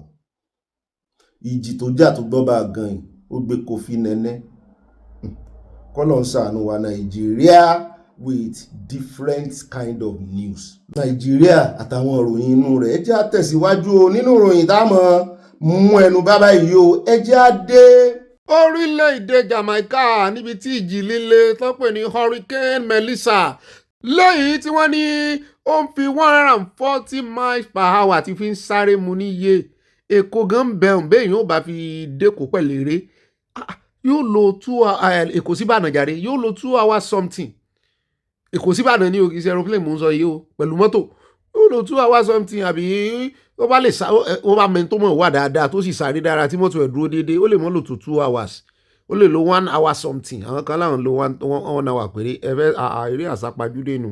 wọ́n ní irú eré burúkú tí atẹ́gùn yìí ìjì líle yìí tó ń sáré tó sì ń gbé gbogbo ó ń gbé omi ó ń gbélé ó ń gbé páànù ó ń gbé rúùfù. mo níta ní bá sáré àwọn wọn náà jọ ń díje irú competition wo leléyìí wọ́n ní kì í ṣe competition o wọ́n ní ọlọ́mọdé àbáwọn ríru eléyìí o nítorí ó gbé mọ́tò mo ti ẹ̀rí bí kan fọmọbìnrin kan ti ń sọ̀rọ̀ tó ń ṣe fídíò báyìí ó ń ṣe selfie nígbà tí máa wo adúrú omi tí ń wọ́ bọ̀ ó ti bo mọ́tò àrísàkì inú ẹ̀ mo bá gbé sórí igi ni mo bá ní ẹjẹ́ mo fẹ́ mọ̀ bóyá AI ni kì í ṣe AI o sáàkì gidi ni o tó wọ́ omi tó mi wọ́ wá ẹ máa ń tẹ̀sí ẹja àjọ wò kíjì mọ̀ ṣe báyìí kó mọ̀ ṣe báyìí fẹ́ kó gbọ́dọ̀ di Nàìjíríà nítorí yóò lágbára o ìwọ̀n bá ti ń fẹ́ gan abẹ́ẹ̀rí èmi náà rántí ìgbà kan tí jì burúkú kan tó jà tó gbé gbogbo páànù ló gbé ń fẹ́ ilé tí páànù ẹ̀ dúró ìwọ̀n bá ní. a ní Nàìjíríà ò mọ̀ọ́rẹ́ kí wọ́n lè máa ṣẹlẹ̀ Nàìjíríà àìmọye àwọn èèyàn tó jẹ́ wípé ṣèjọba fẹ́ ràn wọ́n lọ́wọ́ èyí tí ò tó yìí gan-an ṣé ìjọba ràn wọ́n lọ́wọ́ èyí tí ò tó yìí. ó náà lélẹ́yìí ẹ wò dáadáa ẹ wo inú omi yẹn ẹ wò hàn sáàkì kéékèèké òun lẹ rí yẹn a ti gbé sórí kí ni wọ́n ní kì í ṣe AI o wọ́n ló true gan-an ni wọ́n náà sì ní ìdí àdúrà yín àdúrà ní kẹ́ ẹ máa gbà fún ọ o.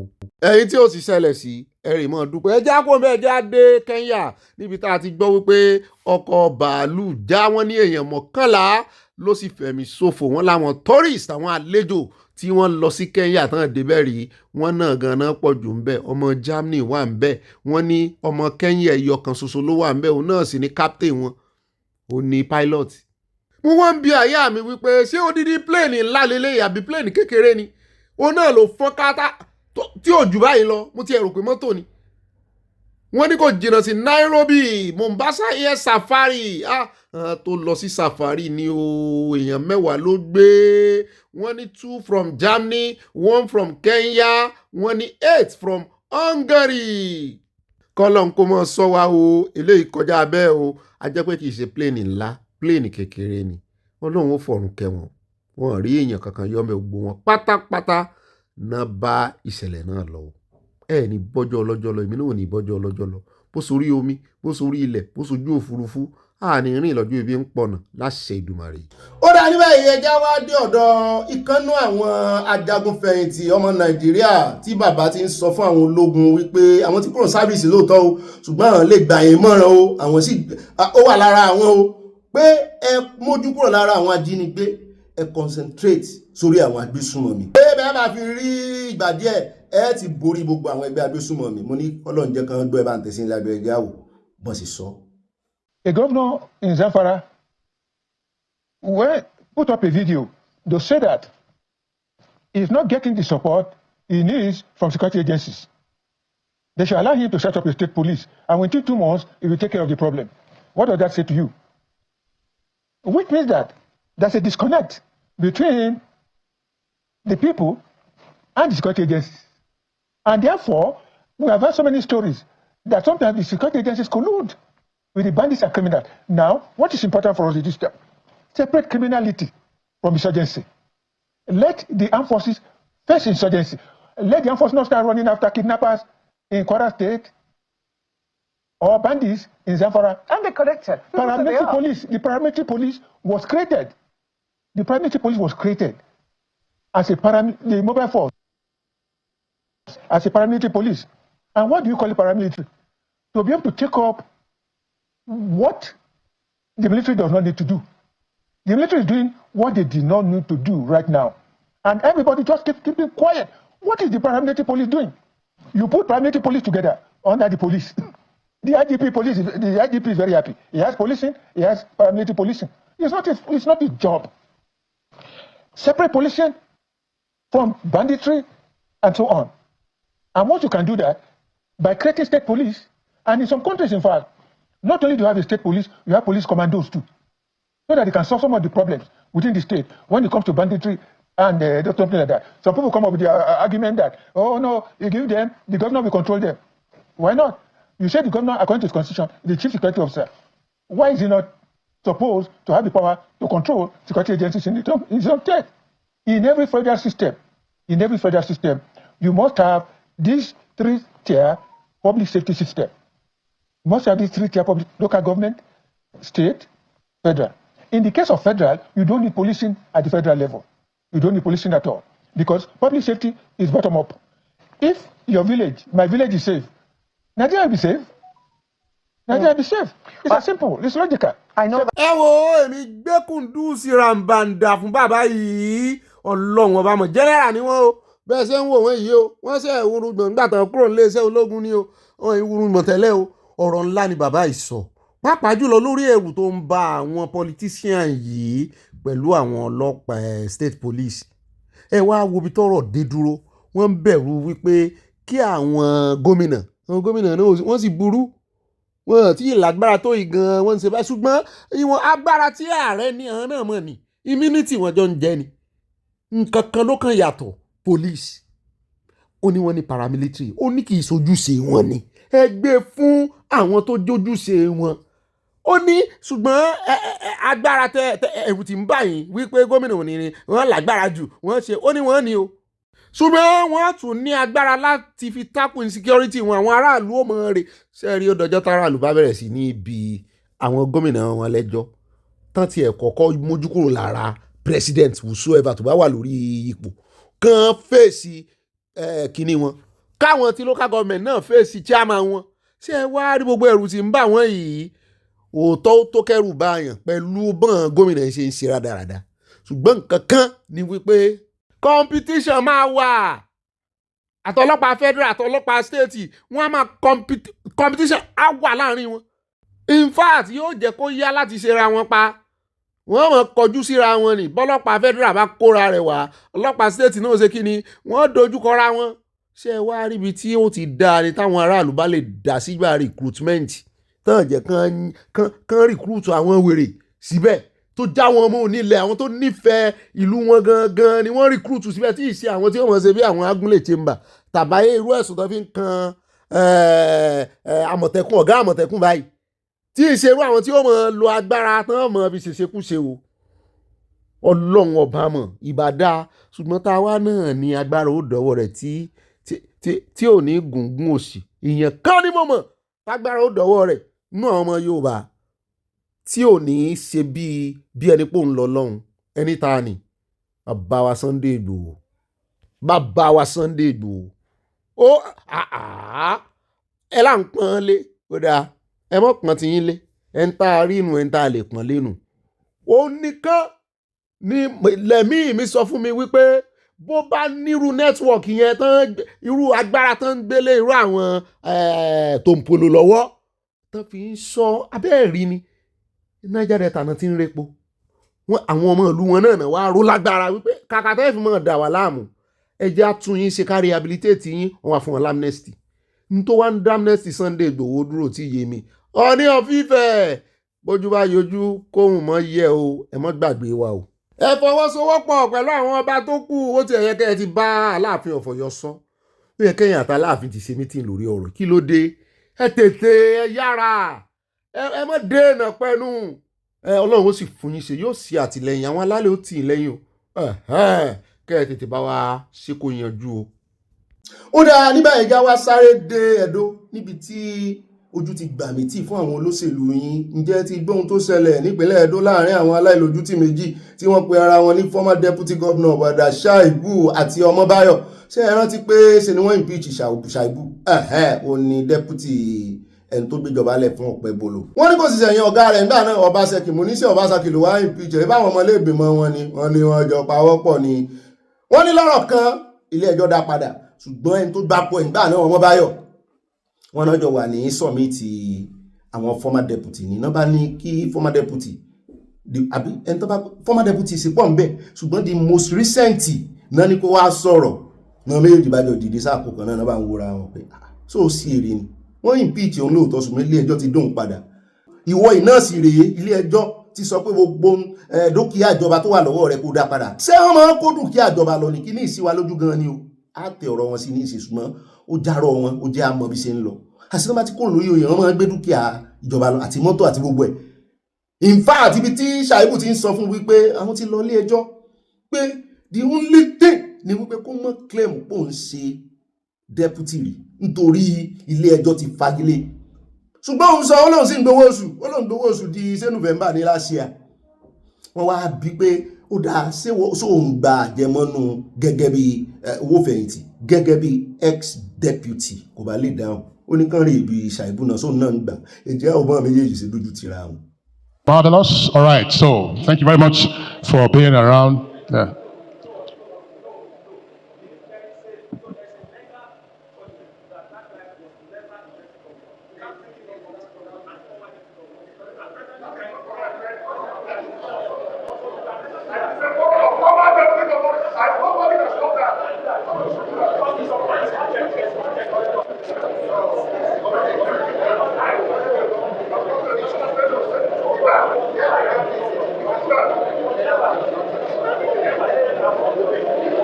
All right, Your Excellency, Honorable Philip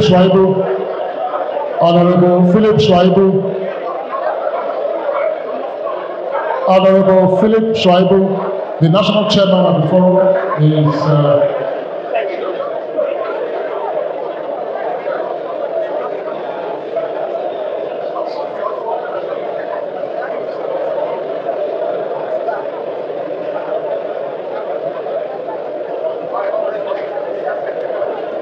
Your Excellencies. Somebody was introduced as a former deputy governor of Edo State, and it was not proper and it was not right. And it was never a former deputy governor of Edo State. He was never elected, though he was brought in from the back door, and the court had to rule on it that he never existed. I think for 3 months that he never existed. And there was a declarative judgment by the in Court 8, Federal High Court, Court 8, Justice Omotosho. And that judgment was not just a judgment. The lawyers would interpret what they meant by declarative judgment. And the underlying word is that the office of the deputy governor was never vacant. And that means he never existed as deputy governor. So, and recently, some traditional rulers from Akoko Edo, and some leaders from Akoko Edo, and the former deputy governor of Edo State, Chief Mike Igadume, and called to beg on his behalf that I should please discontinue the contempt case against him. And we were already in the process, and I gave condition for withdrawing the case against him because a young man, he was one of my boys, so it would be my lot to send him to prison. So we're already in the process. I told my lawyer to slow down. We're already in the process to go back to court after meeting the condition we gave him for withdrawing of the case. And the condition was, stop parading yourself as former deputy governor and go with whatever were given by this man, but only one car you must return, the one that has the coat of arms. You must return it because you were never deputy. But every other vehicle that were attached, go with it. And I was not interested in what he was paid. I forfeited everything, but we don't need to put the record straight. And it's for his own good, because you cannot be former deputy governor and be contending for councillorship, even if you want to contest elections, a young man. So I needed to just clarify it, and I didn't want to allow it to live there. And that's why I don't needed to clarify. Because this forum is a forum that we must encourage. It's a forum that this is the time we can express ourselves more. And you can see we are the only forum of former deputy governors that is solid and that is discussing national cohesion and national unity and progress of the country. The governors are not able to organize themselves after governors forum. No, I think the case have to go on. The case have to go on, and since the young man want the case to go on, it's not in my hand again, because the record must be put straight. Even in the system, because we must not deceive Nigerians. Programs like this, we must not let people be misled. In Edo State, everything has been regularized. I am already under the presence of the state. I'm already in all the benefits that are supposed to, all the system have been activated. But for people that are not in Edo State government and outside Edo, it is important the young man stop parading himself, because that is impersonation, which is against the Constitution of the Federal Republic of Nigeria. Okay, by the grace of God, I never made myself deputy governor. That should be in proper perspective. And if not for what happened, because it almost seemed like a national disgrace, I would have left it at that. Because, like I said, I never made myself deputy governor. Even if it's for 1 second, I can even give you my pay slip. I was there from April to November. And in fact, the new APC government that came in paid me my November salary. It's there. I can print my account statement for you. So I don't know what must have led to all of that. But it's a sad reality that he must have to live with. He's my elder brother. We are from the same constituency. We don't have to disgrace ourselves in any forum. I try every time, anywhere I find myself, I try to behave myself. But you saw that he started it first. For the records, we are in court. there was a federal court judgment that went in his favor, and we have been in the appeal since July. So why will you bring a matter of court to this place and you start ranting and making noise? This is not right. So I'm not in a position to defend that, because that way you know what that means in law. But for the record, I have to put this straight. I didn't make myself deputy governor. So there are process to all of this. So like I said, we are all politicians, and we are from the same. We are first from Edo North. We are first Edo people before we became politicians. So it is only normal that all of this event has overtaken, and we must move ahead. Yes, there's been concern. 1 or 2 persons. He's my senior brother, no doubt about it, and it's somebody I respect. I owe a high esteem. If not for the open national disgrace, I would have. I've always tried to dodge this, but I give him his respect as my elder brother. But come on, this is not right. So, when you say meeting, there must be minutes of a meeting. Yeah, there were informal meetings. Yeah, because I just said he's my brother, he's my elder brother. Yeah, event has overtaken all of this. You should see it as a sad reality. He must live with. So you are taking for the appeal? What? Yes, as we speak, we still don't have a date since July for the appeal case. Are you on the pension payroll? Is he on pension payroll as former deputy governor? I just told you that something is in court. Why will I be on pension? I said it's in court, but I received my salary up to November. Even the federal government paid me. I can show it to you. Yeah. Try to understand me. I am of the PDP, and you know there's a new government, and there's palpable. Yeah, so it's not for me to decide that. ọ̀rọ̀ nìyẹn o, ó ti ní òun ò lè decide ẹ o, ṣùgbọ́n àwọn tó lè decide ẹ ti ń bá decide ẹ o. PDP lòun wà, ṣùgbọ́n Ṣàìbù ti lọ join APC. Ó ń bá àwọn APC jẹun bọ́n ṣe wọléwọ̀de ń bọ́n mú. Bẹ́ẹ̀ náà ni Ọ̀pẹ́bọlò lẹ́yìn ìgbà tí ìṣẹ̀lẹ̀ lòun náà bá jáde. Ó ní by the power conferred on me by the people of the Edo State. Ó ní gbogbo mọ́tò, gbogbo dúkìá tó wà ní nkíà Ọ̀gbẹ́ni Ọmọbáyọ̀. Ó ní kó dá padà, àbọ̀mọ̀bòyò ni. Ó ní kó dá padà pé ó kàn lè mú mọ́tò, ṣùgbọ́n Ọ̀pẹ́bọlò ní rárá kó mọ́ mú kankan. Àyà mi wá ń bi mí wípé ọ̀gá mi ṣe bí wọ́n ṣe ń pín ogún rèé. Abalájọ tẹ́lómi bá tún gbapò, wọ́n á tún náwó tóògùn, wọ́n á ra mọ́tò tuntun, wọ́n á ṣéǹjì iṣẹ́ àkúsìn, wọ́n á tún ọ́fíìsì ṣe, wọ́n lè ṣéǹjì ilẹ̀kùn gan mọ́ ní bá ṣe ń ṣe nù. Ṣé ìwọ wá ń sọ pé ń yọ ilẹ̀kùn lọ nìyẹn? Ó ní wọ́n ń yọ nǹkan, wọ́n ń gbé nǹkan lọ. Ó ga o, ó sì kó owó dúkìá. Abẹ́ẹ̀ rí pé wọn dojú ti ra wọn nìkan, àtàwọn ẹgbẹ́ wọn náà wọ́n dojú ti ìjọba Nàìjíríà. Ó lè káàbọ̀ parí ilé táwọn fi káàdì gbogbo ẹ̀ńlẹ̀ ọ̀dọ̀ bàbá Wọlé Ṣóyínká là ń lọ o. Ẹ wo bàbá sọ kò bá kún bí ọ̀rọ̀ sí Amẹ́ríkà o. Wọ́n ní lóòótọ́ àwọn náà ti lọ jókòó, àwọn ò kọ́kọ́ fẹ́ sọ̀rọ̀, ṣùgbọ́n báyìí àwọn ó sọ̀rọ̀ pé ẹsẹ̀ mẹ́ta làwọn rí tán dá. Alákọ̀ọ́kọ́ àwọn ń wòye wípé gbà tí kìíní lásídẹ̀ǹtì lọ́wọ́ àwọn green card wọn mo ní bàbá ìfọ́ ní. Ẹlẹ́ẹ̀kejì wọ́n láwọn gbáta rẹ́súrẹ́sú àwọn lọ ìlú èbó ńgbà náà lọ Amẹ́ríkà, àwọn wá fi ata sínú handbag àwọn òrántí wọ́n ní ìṣe chili pepper kékeré pé inú òtútù náà ń lọ sáwọn ò ní jata ní ẹ̀mí tí ò jata ẹ̀mí yẹpẹrẹ pé wọ́n bá yẹ báàgì àwọn wò àfi wọ́n ṣe bàtà ń bẹ̀ náà bá ní àwọn ò máa wọn ni o pé wọ́n ti fẹ́ prosecute àwọn gangan pé ó yá nìṣó ní ilé ẹjọ́ lórí kíni òótọ́ sì ni àwọn ò gbọ́dọ̀ gbé àṣẹyìnwá àṣẹyìnbọ̀ náà bá ní sáwọn ó plead guilty àbáwọn ò ní plead guilty wọn ní ìṣòlé ẹjọ́ náà bá ní ibi táwọn ń lọ wọn ní nǹkan wá sí ó dá àwọn ó plead báwọn guilty o pé tó bá ti wá plead guilty ó kàn sanwó tán ni wọ́n rò pé bóyá ẹ̀ṣẹ̀ kékeré ni. Ẹlẹ́ẹ̀kẹta wípé wọ́n fẹ́ harass àwọn níbì kan pé wọ́n ń fojú dúdú wo àwọn náà bá yarí fún wọn náà bá pọlọ́pàá fáwọn pé nǹkan mẹ́ta tán rí tán sí pé ṣé criminal case wá ni mo ní. Ẹni tí ò ṣe tó bẹ́ẹ̀ gan-an wọ́n revoke ẹ̀. Amẹ́ríkà wọ́n mọ̀ ní agbára ní ìsìn ẹjẹ́ àtẹ̀sí ilé abẹ́rẹ́ jẹ́ agbọ́n pọ́n ṣe sọ̀rọ̀ ẹ mọ́ máa ń dìbò wọn o á wá àyè ṣe atótónu sí Yorùbá ká fi gbé yín débẹ̀ bàbá wa dé ká mọ̀ dágbére lórí ètò. That notice of a coming audit just after an accident happened to my green card, which you all know about. So I went to the embassy and said, listen, this is a letter I've just received from the Internal Revenue Service. My green card is no longer usable. I don't want to be advertised as a tax dodger owing the United States money and then being chased all over the world with letters and police. I said, I need to go in and answer the audit. And that's exactly what happened. I wish to emphasize that the United States consulate staff was very, very gentle, very courteous. I was treated, like a human being. Let's just put it that way, which is the way I believe all applicants for visas should be treated. And I left there without any. He's a philosopher of the school of the much abused ancient philosopher Heraclitus. And I said he would, however, I predict that his first mission in office will be to prove it by withdrawing all permanent documents, all so-called permanent documents, especially the permanent residence card. So I said I'll save him time by having an accident happen to my green card, which took the form of my you know, we humanists, we're always looking at gadgets. And unfortunately, when I was looking at my green card, it fell between the fingers of a pair of scissors, and it got cut into a couple of pieces. That's what happened to my green card. People say I destroyed it. No, I didn't destroy it. It just had an accident, that's all. But since then, I've been living, wait, let me make sure. Because very curious things happen to things which I say. That was a joke.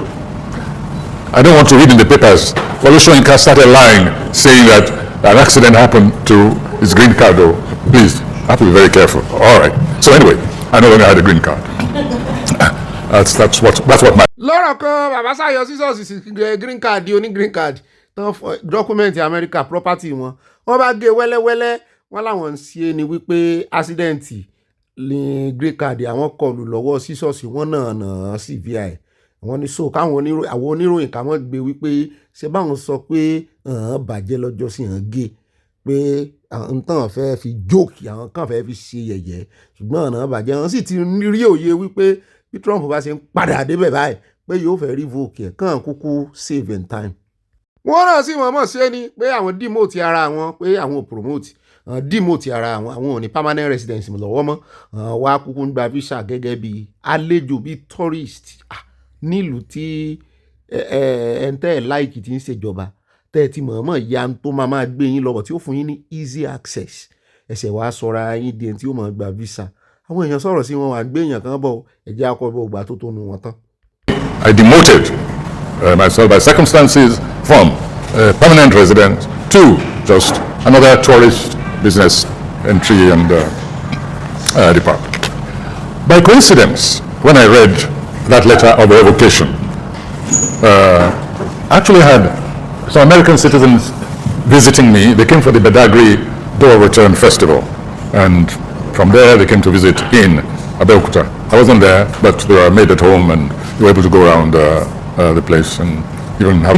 At the beginning I said, could it be that they're angry that I'm hosting their citizens just when they're reconsidering, or they invited me? Was what happened on that date, November 11, many years ago. So it was rather unfortunate that they picked that date, and I said, sorry, I'm superstitious. I'm not coming on that date. And then ultimately I made it clear I was also not going to apply for another date to bring in my passport. So I left, I traveled out. When I came back, or even before I came back, I got a letter from the ambassador. So I got a letter from the ambassador. Very nice letter, very courteous. I wish always to stress this, that I have absolutely nothing against individual citizens as citizens of any nation. This is an issue which concerns the government. I have continuing good relationship with members of the consulate, the embassy. I received nothing but courteous treatment from them. I want to stress that. And so I received this letter in which he informed me that he was away when that letter was sent, and that if I would please give him a call, he would try and explain the circumstances and so on and so forth. When I came back again, I got a letter, a reminder that I should call him. So I called. We arranged a call with him. I think it was 4 o'clock about a week ago. And he explained, and again he offered a special visit by me. I'd be received by the consul, and then they would ask a few questions about the possible facts which existed that they didn't know about when this visa was issued. He spoke frankly, and I said, shall I be equally frank with you? I'm not interested. It has nothing to do with me personally. It has to do with the treatment which I know the brutal, cruel, and often unbelievable treatment being meted out to strangers, immigrants, even in some places, permanent residents, which of course includes quite a number of Nigerians. I know of a number of Nigerians who were turned back, who live in the United States, who've lived there all their lives. Some of them have businesses, they have grown-up children, families who are even citizens of our country, but who just left in the normal way to visit home, and then found at the airport they weren't allowed to get on that plane. Because in the meantime, either their visas were under examination or had in fact been revoked, but they were not allowed to go back, etc., etc. I don't want to run into, you all know what's been going on. It's all over the media. You have friends, you have families there. So I said, it's not about me. I'm not really interested in going back to the United States. I said, but a principle is involved. Human beings deserve to be treated decently wherever they are, wherever they drop their buckets, even places where they're just visiting briefly. I said, I'm sorry, I will not apply for a new date. So he sighed and said he was very sorry, but that meant that my visa would be revoked. I said, by all means, I'd be willing to receive the letter of revocation. And I assured him that both he and his staff are given permanent visa waiver anytime they want to visit the Autonomous Republic of Ijegba, situated in Abeokuta. There will be no reciprocal conduct from my principality. So he laughed, and eventually, of course, the formal letter arrived and I received it. So it's necessary for me to give this press conference so that people in the States who are expecting me for this event or that event or were thinking of it, not to waste their time. I have no visa. I am banned, obviously, from the United States. And if you want to see me, you know where to find me. As elementary as that. There's a comment which is necessary. So I asked myself, however, the visa doling department is now looking into past history, because this is a statement that certain facts have come up. We're talking about thousands of people, by the way. I want us always to bear that in mind. So they've dug backwards, and if you remember, there were statements to the effect that anybody with any past criminal act, even felony, just misdemeanor, was qualified for revocation of visa. So I had to start looking back. Have I ever misbehaved in the United States? Do I have a history? Have I been convicted? Have I gone against the law anywhere? And I remembered finally 2 instances, which I want to make public now, in case it is brought up later on. So they will say, you hid that one. I remember pleading guilty at the airport one day. I was landing in Chicago. That's my first major production in the United States. We were in rehearsals at the time, Death and the King's Horseman. And the night before I left, I had to dash to London and then return for rehearsals. The night before, I'd gone to an Indian restaurant in London. And as usual, when I go to, when I'm in those cold, wintry countries, I always carry peppers with me. At that restaurant, which is Indian, when I was leaving, I put a few green chilies in my pocket, just to keep me going when I got back to Chicago. I forgot to declare those chilies. So I'm warning you now that you may learn that I was convicted for carrying some small chilies, because at the airport they wanted to charge me to court. They said that I could plead guilty and pay a fine. I think I remember paying about $25 or so, for a few chilies. So that's one. That was one possible crime that could have been dug up, and I'd forgotten all about it, quite frankly. That's my fault. So that's one. 2, AMSAC. AMSAC is acronym for American Society for African Culture. AMSAC had a huge international conference, I think some years also just before that, early 70s. I cannot go to the dates. Anyway, and it took place in Atlanta, Americana, a motel in Atlanta at the time. And I fought I don't mean physically. I had, shall we say, a confrontation with the police, some racist conduct by the receptionist led to the police being called. And this police came and was trying to throw his weight around and so on. So I can be convicted, if you like, for, shall we say, for disobeying orders from law officers of the United States. This was at least 30 years ago. Oh no, let's ti gbọ́ yẹn wọ́n ní 30 ọdún sẹ́yìn náà rántí pé àwọn ti ṣe nǹkan báyìí kéèsì tán bá bring it up wo ṣùgbọ́n nǹkan mẹ́ta lápapọ̀ ni bàbá dárúkọ torí ti green card tán ya òun náà wà ń bẹ ẹ̀sùn ńlá ni.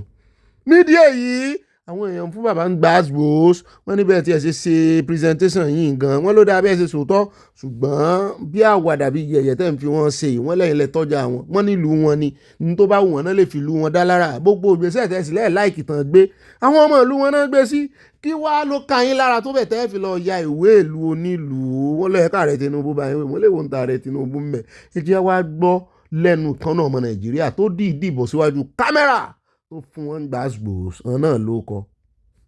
I think, if anything, Soyinka has treated America with disrespect. I want to be honest with you. You don't go on. Soyinka doesn't determine for Americans who they elect. That's arrogance. I will say it straight out in public, okay? Americans elected the president they felt that they liked. Who is Wole Soyinka to decide for Americans that their decision is bad? Not only do you say that, you come out in public, you say Americans are trash for electing the president that they wanted, and then you tore up your green card. Yes, but he never said Americans are trash. In fact, I think he was at pains to say that. He was disappointed. I love America. There are people. I don't have an issue with Americans. No. He has issues with Americans because the majority of Americans elected Trump. So if you are saying that for Trump to have been elected was bad and the demand is this, demand is that, demand is that, you are saying the decision of the majority of Americans are wrong. You can say that. Yes. But somebody who say nobody can get away with that. So Wole Soyinka is an international figure. So when you say that, and then you go for, not only do you express your opinion that this is a bad election, whatever, you go around there and you tore up your residency because you don't like the president of America. Is that what the green card is? Yeah, a green card is residency for you to stay permanently and go anytime you want. Yeah. He had that. And then you come out and you cancel it, you tore it publicly. That is thumbing your nose on the American people, not Trump. American people elected. It's like somebody doing that to Asiwaju. We will not be here be laughing about that. Somebody from Togo will say because after Chief Bode George said if President Tinubu, he was Mr. Tinubu at the time, if he happened to be elected, I will leave this country. And now the man was elected. And he's still here. And he's still here. But he's even in Nigeria. He can say that about his own country. It's his country. But a Togolese, that difference. A Togolese cannot. You know where I was standing in the election 2 years ago. But even then, if a Togolese had come out and said about the president, I'll be upset. And if I'm on the embassy, he's coming to my country. He's not coming in because it's not his business. We can fight ourselves. It's our country. But it's not for you as a foreigner to now say we should not elect one. Who are you? So same thing. People were upset. I was upset when I had it. And that was way back in 2016. But this man is just exposing himself. It doesn't need. He's an international leader. Just remain your calm. Make your opinion. You felt that Trump is not good enough to be elected. But you say it in a way that doesn't insult. How does he want the majority that elected Trump to feel? When you say that the man is trash. When you say the man is this, the man is that, is it was. You need to hear what he said about the man on record. So those who voted for the man, you are telling them they stood. I don't know. I never knew that it went as bad as, the man is trash, that kind of a thing. It's a very public social media stuff. Oh, he did call him the white answer to Idi Amin. Yes, white answer to Idi Amin. That's what he called him, and you tore the thing, and you expect, and you're not telling us you don't have any problem with Americans. And but that Americans elected Trump. And that you're surprised. And that you're surprised the officer has cancelled. My own point in my article this morning is that, listen, I'm not saying anybody should go to America. But if you believe that America has gone astray, America is this, then what are you looking for there? Okay? You're making money. They obviously, if he wouldn't be having IRS tax problem if he was not making money. America wants their tax. Number two, your family there himself acknowledge that he has friends there. His performance of his place are going all over the country. And then you don't have something good to say about that. No. I'm not sympathetic. I'm even upset. But the man has said that, look, if maybe America did give me whatever. But then I have also given them whatever. Oh, yes, obviously. So now. They don't owe me. I don't owe them. In other words, I will be my own man. And part of being your own man is that, please, stay at home. Stay in your own home. There you go. Stay at your own home. We're not quarreling. You have a home now. You have a family house. Go there. Nigeria is your family house, so to speak. But there's also a risk is running now. Because it's okay, I'm my own man, your own man. You better get it straight. You have IRS issues, okay? You better hire lawyers to go represent him with that issue. Because if they find him guilty of it, they can imprison him the day they catch him. It's not a joke. IRS matter is not a joking matter. So now, I feel that because that's what they said he wanted to go for, maybe they should have allowed him to go because that's a serious matter. Tax evasion or tax whatever they are trying to drag with him.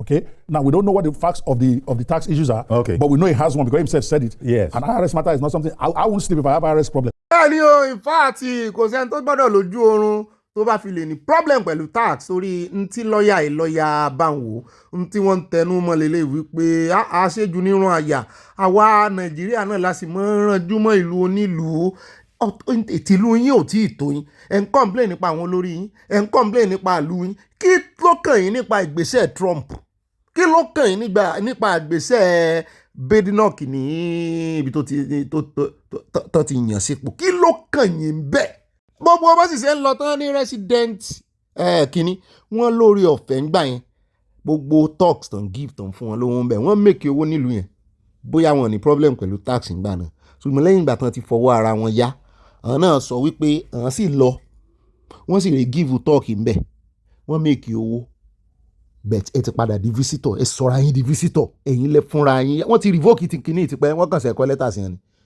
mo rò pé ìyẹn náà fẹ́ fi mú wọn báyìí nítorí ẹ̀hán gan kọ́ náà revoke kínní ẹ̀yin lẹ revoke ẹ̀ fúnra yín 2016 tán bá ti wá revoke ẹ̀ fún yín technically gbà yẹn ṣùgbọ́n tẹ́yìn tún ti lọ kó tó wá di pé wọ́n revoke ẹ̀ sí 2016 sí 2025 kásà sọ pé ẹ lò bí 8 years àbí 9 years tẹ́ ń lọ tẹ́ ń bọ̀ bí visitor ṣùgbọ́n ẹ lọ ń give talks wọ́n ń sanwó fún yín wọ́n ń ṣe gbogbo ẹ̀ sì lẹ́tọ̀ọ́ láti gbowó nítorí visitor ni bó ṣe rí nu bó o bá gba visiting visa any country wọ́n máa kọ́ síbẹ̀ gbàgàdà o ò lẹ́tọ̀ọ́ láti ṣiṣẹ́ o ò lẹ́tọ̀ọ́ sí public fund o ò lẹ́tọ̀ọ́ sí owó you are a visitor yín lẹ́sìn reverse tẹ demote ara yín sí visitor gbogbo iṣẹ́ tẹ́ ẹ ṣe ń time tẹ́ ẹ visit ẹ rò pé Nàìjíríà lẹ́wà ẹ máa gbàdúrà fún bàbá ohun tí lọ́ọ̀yà ìsọ̀rọ̀ ẹ jẹ́ àgbọ̀ díẹ̀ síwájú sí ká tó dágbére lórí ètò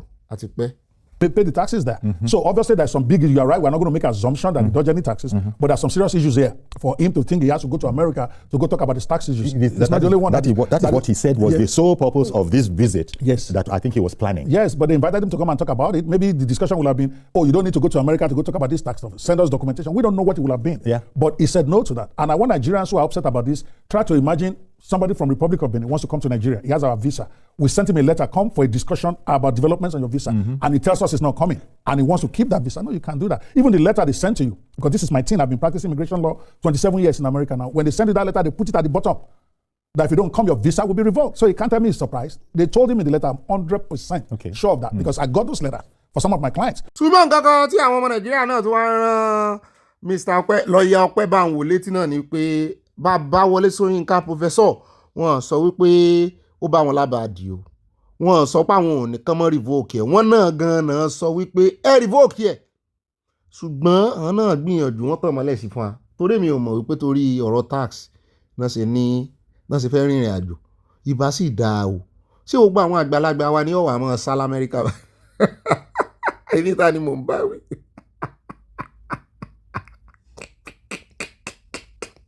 ẹ̀rín àbòsí àyájá palẹ̀mọ́ jẹ́ àmọ́ lọ́lé. ó dá o ní ọ̀sẹ̀ ọlọ́bẹ̀ sí o àwa àfẹ́jẹ́ náà kọ́ ìbínú àní ìrìjù báyìí lọ lórí ètò lónìí ẹ̀rí bá pẹ̀ rárá o yọ ìyá kò ní yẹ̀lẹ̀ àní ìdánù bí omi ìsanwó I love you ẹ̀ bá kọ ìmọ̀ràn yín sínú comment section kó mú pọ̀ rárá 5 lines ó pọ̀ ju 6 7 tó bá ń ṣẹ́dá lẹ́nu bẹ́ẹ̀ náà ni ẹ̀ mọ́ bá tẹ like tán ẹ̀ sì mọ́ bá fi ránṣẹ́ sáwọn olólùfẹ́ yín o. ó dá o ìbànújẹ́ òní yàwá àrùn orí bára wa sí goodbye and I love you. See you tomorrow by God's grace.